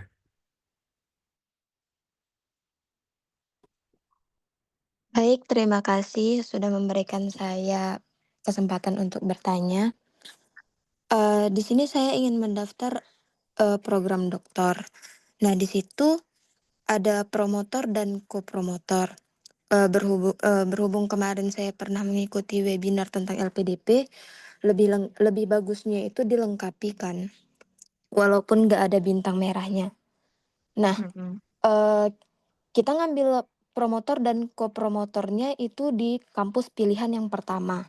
Sedangkan di LPDP itu diminta untuk ada 3 kampus untuk yang kita daftarkan kan. Nah, lebih Iya. bagusnya itu kita memilih setelah kita lulus, lebih bagusnya itu kita prioritaskan kampus pilihan pertama yang pendaftarannya itu tahun depan atau kita memilih kampus pilihan kedua dan ketiga yang pembukaan pendaftaran mahasiswanya itu di tahun ini. Sedangkan saya mendaftar melalui jalur yang belum ada LOA. Iya. Oke, silakan. Jadi untuk after kita ini berarti tanyanya setelah lolos beasiswa kan Mbak? Iya, Kak. Iya. Jadi kalau setelah lulus beasiswa LPDP itu kita kan tadi udah milih tiga kampus di awal. Nah jadi itu sebetulnya kita nggak melulu harus daftar yang kampus pertama dulu. Baru kalau yang pertama nggak keterima baru nyoba yang kedua dulu. Terus habis itu kalau misalnya nggak keterima lagi harus ke yang ketiga dulu. Itu enggak. Jadi kalau kamu memang mau daftar yang kampus kedua itu nggak apa-apa. Atau mau jadinya yang daftar kampus ketiga itu juga nggak apa-apa. Karena 3 dari kampus itu tuh yang sudah di-ACC oleh LPDP untuk kamu daftar. Karena kan kamu tadi udah menceritakan juga kan waktu wawancara kalau kamu mau daftar di antara 3 kampus ini dengan setiap kampus ini memiliki kelebihannya masing-masing kayak gitu. Kemudian kalau kamu masalahnya itu kalau kita mau daftar kampus yang di luar dari 3 ini. Nah, itu sebetulnya boleh, tapi kita harus buat syarat. surat dulu ke LPDP, ngirim surat ke mereka, kenapa kok kita maunya daftar di luar kampus yang tiga kampus yang udah kita pilih ini tadi, kenapa kok nggak di antara tiga ini, kenapa kok harus yang lain. Nah, itu baru yang masalah. Jadi kamu harus bikin surat buat LPDP dan nunggu ACC dari LPDP. Tapi kalau Mbak mau daftar di antara tiga ini, mau yang nomor dua, mau yang nomor tiga, atau yang nomor satu, itu nggak masalah gitu. Karena LPDP udah mengizinkan Mbak untuk jadi mahasiswa di antara tiga kampus ini gitu. Jadi kalau memang Mbak pengen prefer yang tahun ini dulu, ya nggak apa-apa gitu. Oh iya, terima kasih Kak. Oh, Mm-mm. satu pertanyaan lagi Kak. Iya, Saya kan boleh. ada kombinasi buat buku dengan dosen di Magister. Nah, buku tersebut udah ISBN, namun nggak dipublikasi sehingga nggak ada linknya. Sedangkan LPDP itu minta dicantumkan link. Itu gimana ya Kak? Hmm. Hmm. Jadi bener-bener nggak ada di website gitu ya Mbak ya bukunya. Nggak ada Kak. Tapi kamu punya soft file-nya nggak Mbak? Punya Soft Kak, file bukunya. Nah, punya. kalau kalau saran aku, kamu upload aja file bukunya itu di Drive. Nah, nanti drive-nya, link drive-nya kamu setting untuk bisa dilihat oleh yang punya link. Jadi jangan tertutup ya aksesnya ya. Nah, nanti link itu yang kamu masukin di websitenya LPDP. Oh gitu. Satu lagi Mm-mm. Kak. Jadi kan saya ada ngikutin seminar internasional dan itu ada proceedingnya kan. Tapi Mm-mm. linknya itu nggak bisa dibuka. Pas dibuka yang keluar Lazada. Nah seandainya kita buat juga kayak yang buku kita upload di Drive itu gimana Kak? Itu juga beneran nggak bisa dibuka ya, Mbak? Iya nggak bisa.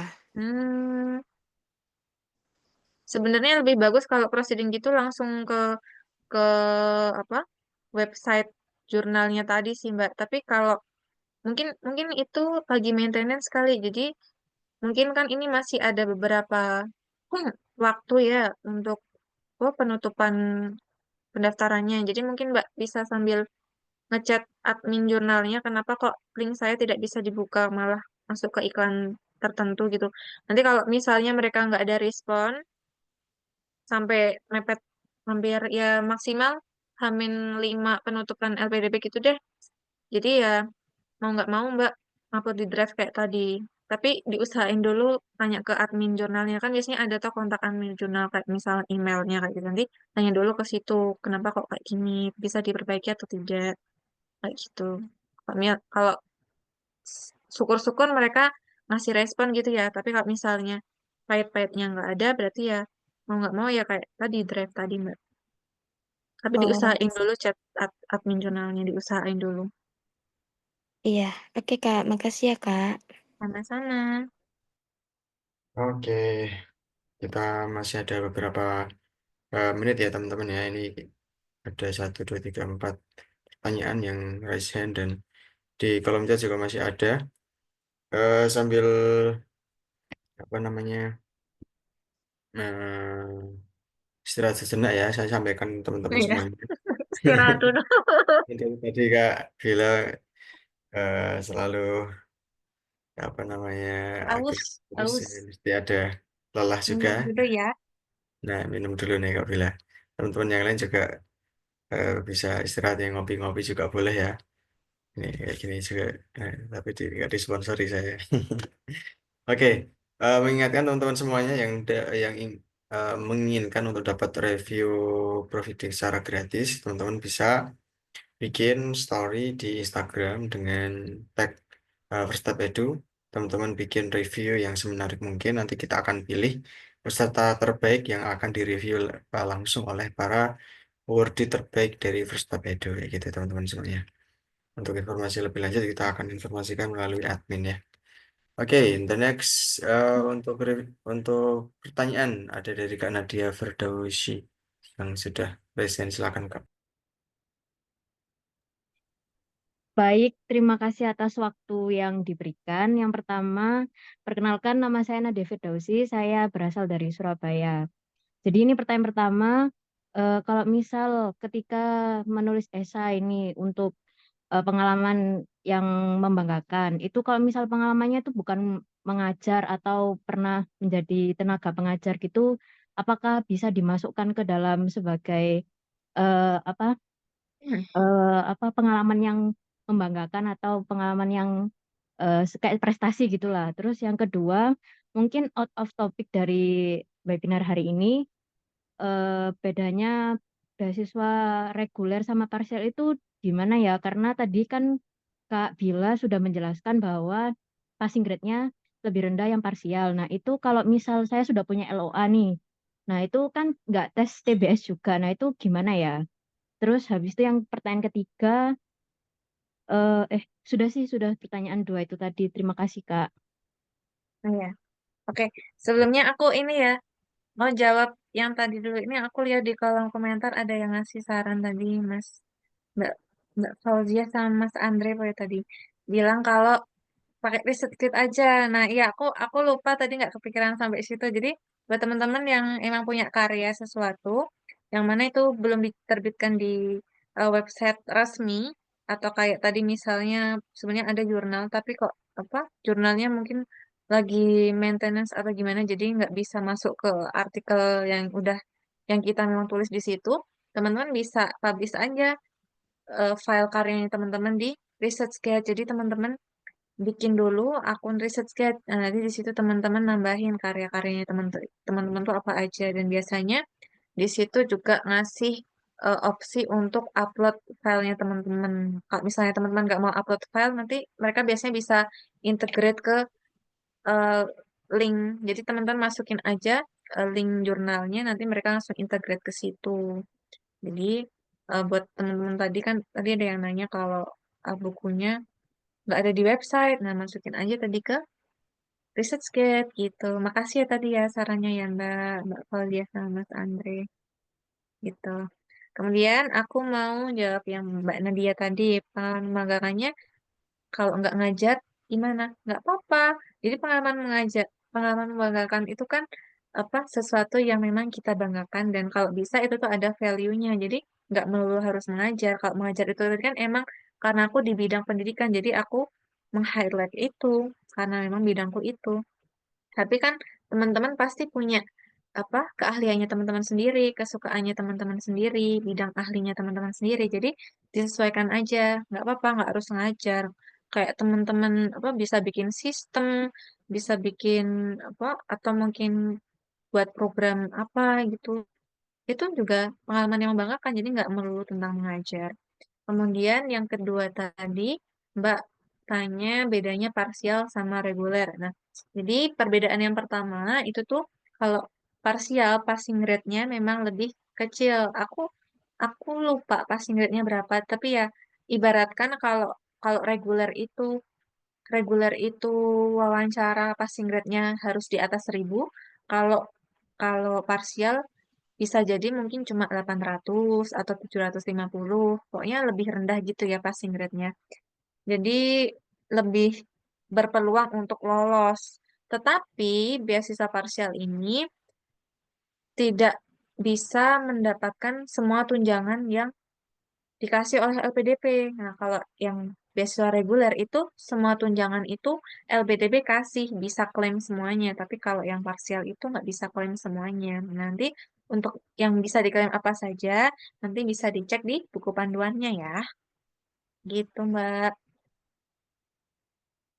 Oh, Oke. baik, terima kasih atas jawabannya, Kak Bila. Iya, sama-sama.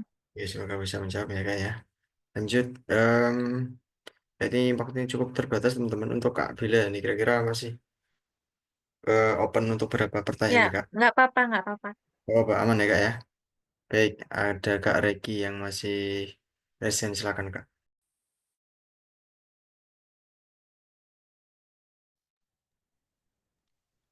Tapi Iya, jangan baik. sulit-sulit pertanyaannya.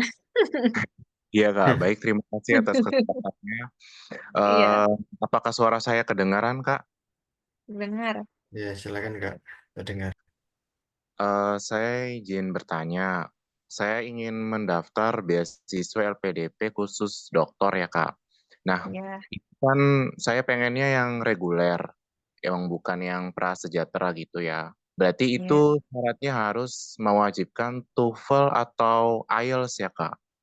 Lebih baik. iya, iya. Kalau reguler, oh kalau lebih baiknya sebenarnya sama aja. Kalau misalnya Mas punya data TOEFL yang memenuhi syarat untuk dokter, ya pakai aja TOEFL. Tapi kalau Mas punyanya IELTS, pakai aja IELTS juga nggak apa-apa. Yang penting salah satu dari itu tuh memenuhi memenuhi minimum nilai bahasa yang disyaratkan oleh LPDP. Tapi kalau misalnya Mas punya TOEFL sama IELTS, dua-duanya nilainya tinggi nih, melebihi yang diminta oleh LPDP. Boleh pakai IELTS-nya aja, karena kan IELTS itu kan memang lebih kompleks ya, penilaiannya ada speaking, ada writing, dan lain sebagainya. Jadi pakai yang IELTS aja, kan udah susah-susah tes IELTS nih, ya pakai aja yang IELTS gitu. Kalau kalau memang Mas punya dua-duanya dan semuanya melebihi gitu. Enggak, sebenarnya nggak begitu ngaruh sih, yang penting apa memenuhi ambang batasnya aja. Nah, kalau untuk skornya bagusnya berapa ya, Kak? Kalau untuk yang TOEFL gitu atau IELTS? Oh, Anda di buku panduan sih Kak, sih bentar tak bukain ya. Kayaknya yang dokter itu 550 nggak sih? Sih. Ini Anda itu di buku panduan. Teman-teman itu ya, jangan apa lupa cek buku panduan. Pokoknya semuanya itu udah ada di buku panduan. Nih aku cek dulu. Mana ya Mas?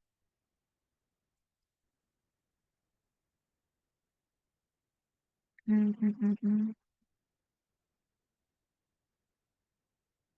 Reguler ya berarti itu ya, buku panduan.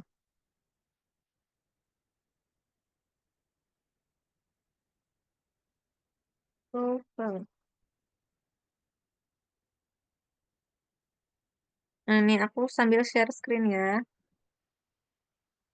biar teman-teman yang lain juga tahu. Mungkin mau persiapan besok habis S2 mau langsung S3 jadi udah tahu gambarannya. Nah, ini kelihatan kan teman-teman? Nah, jadi ini ketentuan, ketentuannya ya. Jadi harus pakai sertifikat yang berlaku paling lambat 2 tahun terakhir. Terus harus yang diterbitkan oleh ETS, PTE, atau IELTS. Jadi jangan-jangan yang TOEFL prediction gitu ya teman-teman ya. Jadi yang memang resmi dari website ini. Tadi aku udah nyebutin di Zoom. Aku dulu pakai TOEFL online punyanya CIE.Indonesia. Nanti cari aja di Instagram. Itu aku online. Kemudian nih, tadi kan Mas yang dokter. Dalam negeri kan atau luar negeri? Dalam negeri, Mbak. Nah ini minimal bahasa Inggris TOEFL-nya itu 530 itu untuk yang ITP. Kalau IELTS minimal 6 begitu. Kalau mau yang S2 teman-teman harus 500 minimal ya. Gitu Mas. Gimana?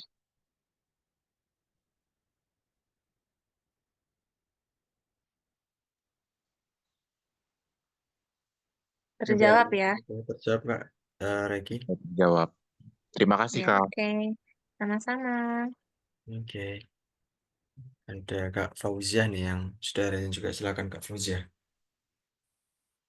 Baik, terima kasih. Assalamualaikum warahmatullahi wabarakatuh. Kak Bila, apakah suara saya terdengar? Terdengar Kak. Oke, oke, terima kasih.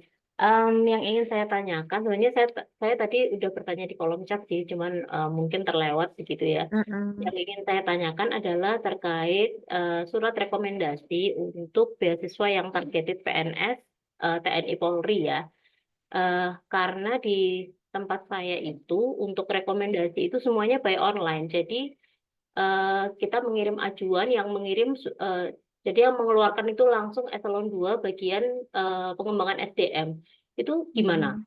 Apakah yang seperti itu boleh? Karena kemarin ketika saya mengikuti sosialisasi antara yang reguler dengan yang PNS, ketika yang PNS itu menyebutkan si apa namanya itu jadi yang mempresentasikan begitu ya, itu narasumbernya menyebutkan untuk yang targeted PNS cukup 1 surat rekomendasi yang diterbitkan oleh Eselon Epsilon. 2 bagian pengembangan SDM. Nah, apakah yang seperti itu boleh atau yang tadi hanya menyebutkan kontak dari Eselon 2-nya, kemudian LPDP sendiri yang menghubungi begitu? Kakak udah buat akun beasiswanya belum? Sudah. Udah itu bisa tolong dicek bagian yang surat rekomendasi. Nanti Mbak kakak cek aja di situ. Jadi setahu aku memang ya untuk PNS itu memang pakai yang epsilon epsilon tadi Kak. Tadi aku sempat baca kayak gitu juga. Jadi untuk yang form online ini sebenarnya khusus buat yang non PNS kayak gitu. Oh Jadi gitu. bukan, jadi nanti Mbak cek lagi aja sesuai yang diminta di website akun kakak karena kan setiap setiap beasiswa skemanya kan beda-beda ada yang targeted, ada yang reguler dan lain sebagainya. Iya. Itu tuh syarat-syarat yang dibutuhkan yang harus kita masukkan ke dalam sistem websitenya itu juga beda-beda. Jadi nanti kakak sesuaikan aja sampelnya kakak. Oke. Kalau setahu aku kayaknya kalau yang PNS memang pakai yang epsilon epsilon tadi. Tapi kalau untuk yang reguler tadi aku jelasin pakai form online kayak gitu. Oh, oke, Iya, I see. iya. Oke, terima kasih. Iya, sama-sama. Oke, baik. Lanjut kita pertanyaan terakhir yang ke Resen ini ada Kak Atiatul Fauziah. Silakan Kak. Baik, terima kasih Kak. Izin bertanya. Untuk pertanyaan yang pertama itu yang rekomendasi tadi kan ada kebijakan baru ya Kak. Untuk Iya. rekomendasi itu untuk apa namanya? Uploadnya itu menggunakan online form. Nah, tapi pas waktu saya mengikuti apa namanya lihat di YouTube LPDP-nya katanya kalau untuk online form itu untuk yang penyandang disabilitas putra-putri Papua terus apalagi yang daerah afirmasi. Kalau yang beasiswa prasejahtera itu bisa pakai offline form kayak biasa ngupload juga. Kemudian pertanyaan kedua, kalau yang esai itu kan ada apa namanya kayak komitmen kembali ke Indonesia atau kontribusi untuk Indonesia tuh Kak. Itu berlaku untuk yang luar negeri atau dalam negeri juga kata-katanya tuh Kak. Kemudian satu lagi Kak pertanyaannya. Iya, oh ya. Kan di situ kan apa namanya kita tuh milihnya 3 kampus ya kayak 3 kampus dengan 3 program studi juga. Nah, itu apakah nanti ketika di esai itu kita apa namanya menjelaskan kampus mana yang akan kita tuju? Kan kita kan maksudnya nggak tahu ya kayak itu pilihan kita ada 3 pilihan, kemudian nanti yang nentuin kampusnya kan dari LPDP-nya ya Kak, kita akan diterima di kampus mana aja. Nah, itu apakah di esainya kita cantumin ketiga pilihan itu atau bagaimana Kak? Terima kasih. Iya. Oke. Jadi yang pertanyaan pertama tadi itu untuk yang prasejahtera kayaknya bisa offline gitu ya. Iya, Kak. Nah, jadi aku mungkin aku tadi kayaknya belum bilang ya. Jadi yang aku tuh yang dari tadi aku jelasin itu sebetulnya aku mengacu pada yang beasiswa reguler karena memang itu kan beasiswa yang paling banyak didaftar sama teman-teman dan aku pun dulu juga ikutnya yang itu. Jadi yang paling aku highlight di situ dan untuk yang prasejahtera dan yang PNS dan lain sebagainya itu aku belum begitu membaca karena aku memang tidak bisa juga untuk mendaftar di situ.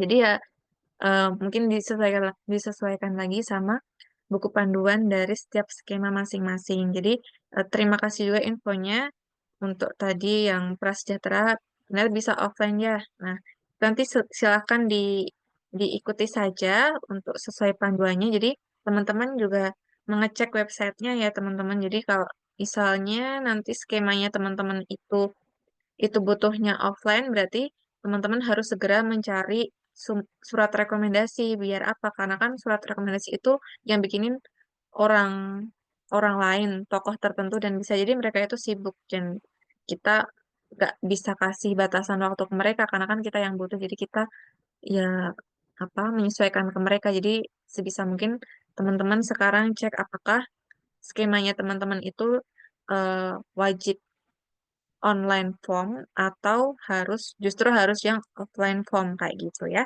Jadi teman-teman sesuaikan lagi teman-teman mau daftar yang beasiswa skema apa, segera bikin akunnya sekarang. Habis ini kalau bisa segera bikin akun juga biar tahu oh aku harus ini. Terus disesuaikan juga sama buku pedoman yang sesuai dengan beasiswa yang mau teman-teman daftar gitu karena setiap skema beasiswa kayak kewirausahaan, PNS, reguler itu punya buku panduannya masing-masing dan di situ sudah lengkap sekali. Kemudian untuk yang pertanyaan kedua tadi, apa Mbak? Aku agak lupa. Maaf. Mengenai esai itu Kak, yang apa Oh namanya, iya. Mm-mm. yang komitmen kembali ke Indonesia atau kontribusi untuk Oh iya. Indonesia itu. Iya. Jadi itu ya tetap harus kita ini Mbak, tetap harus kita jelasin kan. Nanti di akhir esai kan kita jelasin kita tuh habis S2 mau ngapain, kontribusinya mau apa. Walaupun kita itu daftarnya untuk beasiswa yang dalam negeri, kita tetap harus jelasin kontribusi kita besok apa. Kita mau mengabdi di bagaimana caranya kayak gitu. Itu tetap harus dijelasin. Jadi nggak cuman yang luar negeri doang yang masih tahu komitmen ataupun kontribusinya untuk Indonesia besok apa, tapi yang dalam negeri pun juga harus. Kemudian ada satu lagi ya tadi ya. Ya, ada satu lagi Kak. Untuk Oh yang yang yang tiga kampusnya pilihan, tadi. iya kampus tuh Mm-mm. Kak, yang 3 pilihan kampus. Pertanyaannya, Itu apakah harus dicantumin di esai atau oh ya, bagaimana? oh ya. Jadi kalau aku dulu, aku cuma nyantumin kenapa aku mau di kampus X itu cuma yang pilihan kampus pertama. Jadi kan Jadi kan ya kalau bisa yang pilihan kampus pertama itu ya yang paling kita pengen dan yang paling relate sama yang mau kita pelajari gitu. Jadi waktu di essay itu aku jelasin kenapa aku mau di kampus X karena ada mata kuliah ini atau mungkin karena aku juga udah eh, seperbimbingan dengan dosennya, udah punya janji project bareng dan lain sebagainya atau mungkin nyaman dengan lingkungannya juga gitu. Kalau yang pilihan kampus 2 sama 3 itu nggak nggak wajib dimasukin ke esai, tapi kita harus tahu kenapa kita masukin kampus 2 dan 3 di dalam pilihan kita. Karena besok di wawancara itu pasti ditanyain kenapa kamu mau ke kampus A, B, dan C, kenapa nggak yang D, kayak gitu. Jadi tetap kita jelasin. Kalau Mbak mau jelasin tiga-tiganya juga nggak apa-apa, tapi biasanya teman-teman tuh cuma apa kasih tahu satu yang pertama ini aja tapi yang dua tiga dia udah tahu kenapa dia mau di sini kayak gitu Mbak.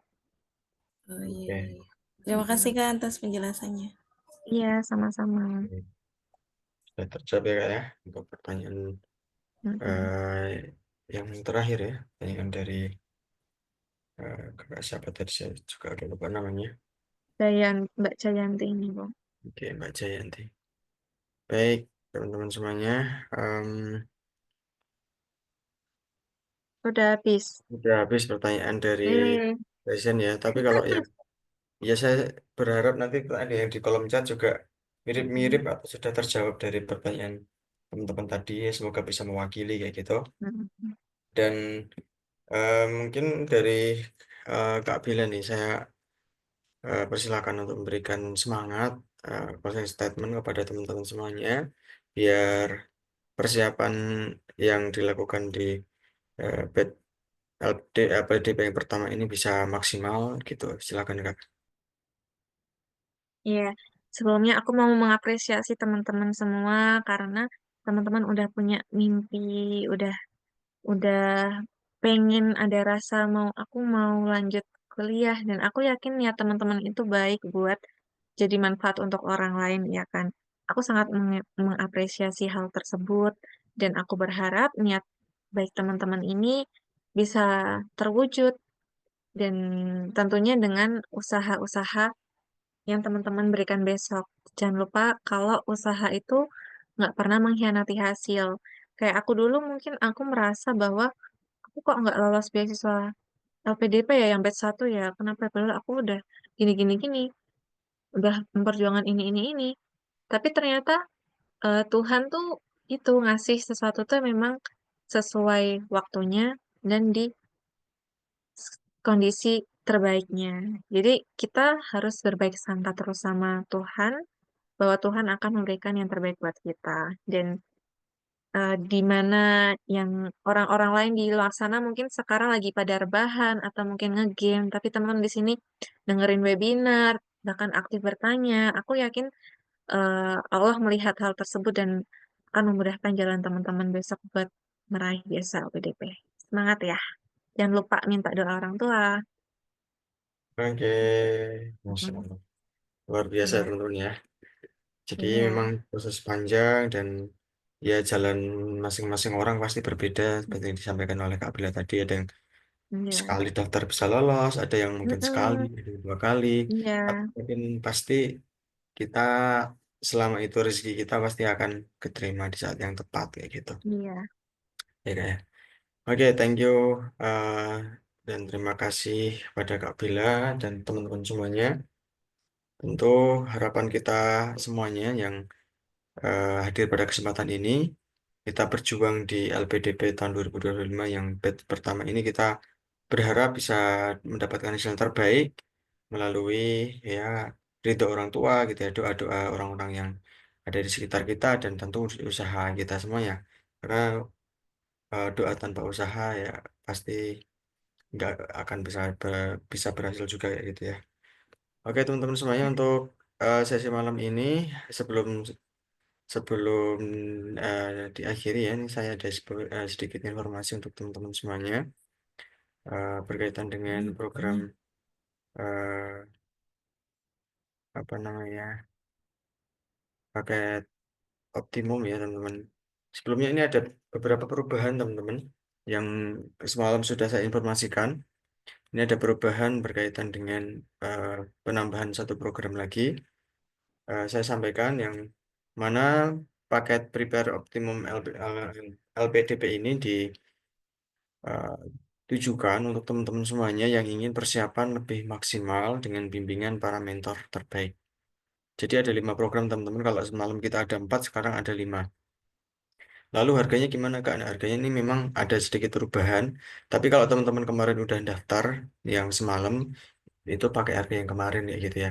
Nah, mulai malam ini kita ada harga yang sendiri, tapi kebanyakan masih sama gitu ya. Yang ebook premium kita sediakan di harga 35.000. Kemudian providing essay itu 79.000 aja teman-teman. Di beberapa tempat lain nyampe 100-an ribu, bahkan ya hampir 200.000 kita sediakan di harga sekian. Lalu ada fasilitas juga yang ketiga ini ebook dan providing essay. Itu satu paket ya teman-teman ya. Kita kasih ebook dan providing essay nanti di harga Rp99.000. Lalu untuk providing dan mentoring ini fasilitas keempat. Mentoringnya nanti one on one ya. Jadi berhadapan langsung dengan awardee itu 149.000 dari harga normal 179. Jadi kita kasih diskon 30.000 teman-teman. Dan itu ada tulisan kecil ya sebenarnya nggak terbaca di sini. Itu tulisannya adalah promo berlangsung atau berlaku hingga tanggal 31 Januari. Artinya hanya 5 hari aja teman-teman untuk promo ini. Nanti sudah lebih dari itu harga bisa naik lagi ya gitu. Dan yang terakhir adalah promo paket yang lengkap ya, bundling paket lengkap yaitu ebook dan ebook Providing Essay lalu juga mentoring one on one. Nah, ini cukup 179.000 teman-teman udah mendapat fasilitas yang sangat-sangat lengkap ya. Ada ebook yang mana ebooknya ini fasilitasnya ada di sisi kanan ya. Ada checklist seleksi administrasi yang disampaikan oleh Kak Bila tadi yang sangat lengkap. Lalu soal tes skolastik dan pembahasan hingga 500 soal lebih ya. Kemudian ada soal substantif wawancara dan referensi jawaban dan free TOEFL 3 paket teman-teman. Kalau kalian pengen dapat skor yang maksimal di TOEFL dan sekarang posisinya belum TOEFL gitu ya. Nah untuk itu saya sarankan teman-teman mengikuti Free TOEFL Prediction ini. Dapat 3 paket, nanti kalian dapat pembahasan dan nilai yang langsung keluar juga gitu. Ya. Ini include di fasilitas ebook, teman-teman. Lalu untuk mentoring one on one nanti, ini kalian bisa mendapatkan review langsung dari awardee yang disediakan oleh First Step Edu. Nanti teman-teman bisa tanya yang kompleks, yang apa ya, sesuatu yang teman-teman ingin diskusikan secara langsung, terbuka untuk diskusi gitu ya, mengenai isai, mengenai persiapan yang lain. Jadi sangat worth it lah untuk teman-teman belajar dari nol gitu ya. Dan kemarin banyak banget yang PC, Kak, saya ini mulai isai dari nol, apakah bisa dibimbing gitu? Nah, jawabannya adalah sangat-sangat bisa ya teman-teman. Karena isai yang teman-teman mulai dari nol ini, melalui program seperti ini nanti teman-teman bisa dibimbing hingga menjadi isai yang layak atau yang siap untuk di apa namanya, di submit untuk LPDP gitu, melalui review atau select apa ya namanya ya, koreksi ya dari para awardee ya. Nanti teman-teman bisa memperbaiki esai dengan sebaik-baik mungkin kayak gitu. Barangkali ini yang ingin saya sampaikan. Apakah ada yang ingin ditanyakan? Jika ada, saya persilakan ya teman-teman. Kalau misalkan teman-teman ingin tanya langsung kepada admin, silakan. Admin ada di grup ya, yang menjadi admin itu ya admin ya, gitu ya. Jadi teman-teman bisa nanya di situ, dan untuk untuk harga, sekali lagi kalau teman-teman kemarin sudah mendaftar yang harga semalam itu, teman-teman tidak berubah ya harga yang kemarin kayak gitu. Tapi untuk malam ini kita ada sedikit perubahan harga khususnya di paket yang keempat, dan ada penambahan paket yang kelima, yaitu ebook, proofreading, dan mentoring kayak gitu. Silakan dimanfaatkan waktunya karena hanya 5 hari untuk promonya teman-teman, tidak banyak ya, 5 hari aja. Nanti kalau misalkan sudah lewat dari 5 hari, kita bisa berubah harga lagi, dan kemungkinan besar akan naik harganya kayak gitu. Nanti pamflet kita akan share kalau teman-teman ingin lihat sebagaimana e-booknya itu kayak apa gitu ya, pengen tahu e-booknya itu bentuknya kayak apa sih. Nanti kita akan share juga bentuknya. Itu adalah web ya teman-teman. Jadi teman-teman nggak usah risau bentuknya. Mungkin PDF yang nggak terbaca itu ya. Enggak ya, bentuknya web yang mana itu bisa di PDF-kan juga, bisa di print dan bisa dibaca kapanpun dan dimanapun kayak gitu. Oke teman-teman semuanya, untuk sesi malam ini malah kita akhiri dengan dokumentasi dulu. Untuk itu teman-teman saya persilakan on cam jika berkenan ya. Kita abadikan momen kita pada malam hari ini, silakan untuk teman-teman semuanya. Nih, thank you Kak Fauziah, Kak Nana, dan Kak Kia juga yang sudah on cam. Yang lain kita masih tunggu ya teman-teman. Ini ada Kak MB, Kak MB, ada Kak Nur Azizah juga. Silakan, kita masih tunggu bagi teman-teman yang ingin on cam ya. Yang on cam didoain lolos LPDP one shot. Ah, Amin. ya, yang on cam ini doanya lebih kenceng ya nih Kak ya. Aminnya lebih kenceng nanti. Karena ada effort lebih gitu ya. Iya, Oke, effort ada, buat on cam. iya, betul betul. Lumayan nih, masih ada 80 orang ya yang masih bergabung. Kak Adija, nama IG-nya apa Kak? Nih masih selalu ditanyakan IG-nya apa nih Kak? Hmm. Haji Dasaf, nanti cari aja Haji Dasaf. Iya. Kalau enggak nanti eh tanya ke admin juga nanti akan dijawab nih Kak. Ya. Mm-mm. Nanti follow IG Kak Bila dan juga First Step Edu. Jangan lupa di follow juga ya teman-teman. Nah, Mm-mm. ya nanti followernya nambah banyak nanti. Asik. Ya, kan. Oke, kita langsung ini ya, screenshot ya teman-teman. Thank you buat teman-teman yang udah on cam. Kita hitung mundur dari 5 ya. 5, 4, 3, 2, 1. Oke, kasih jempol teman-teman semuanya. Oke, jempol dulu nih. 1, 2, 3. Oke. Tak, saya screenshot dulu nih ya.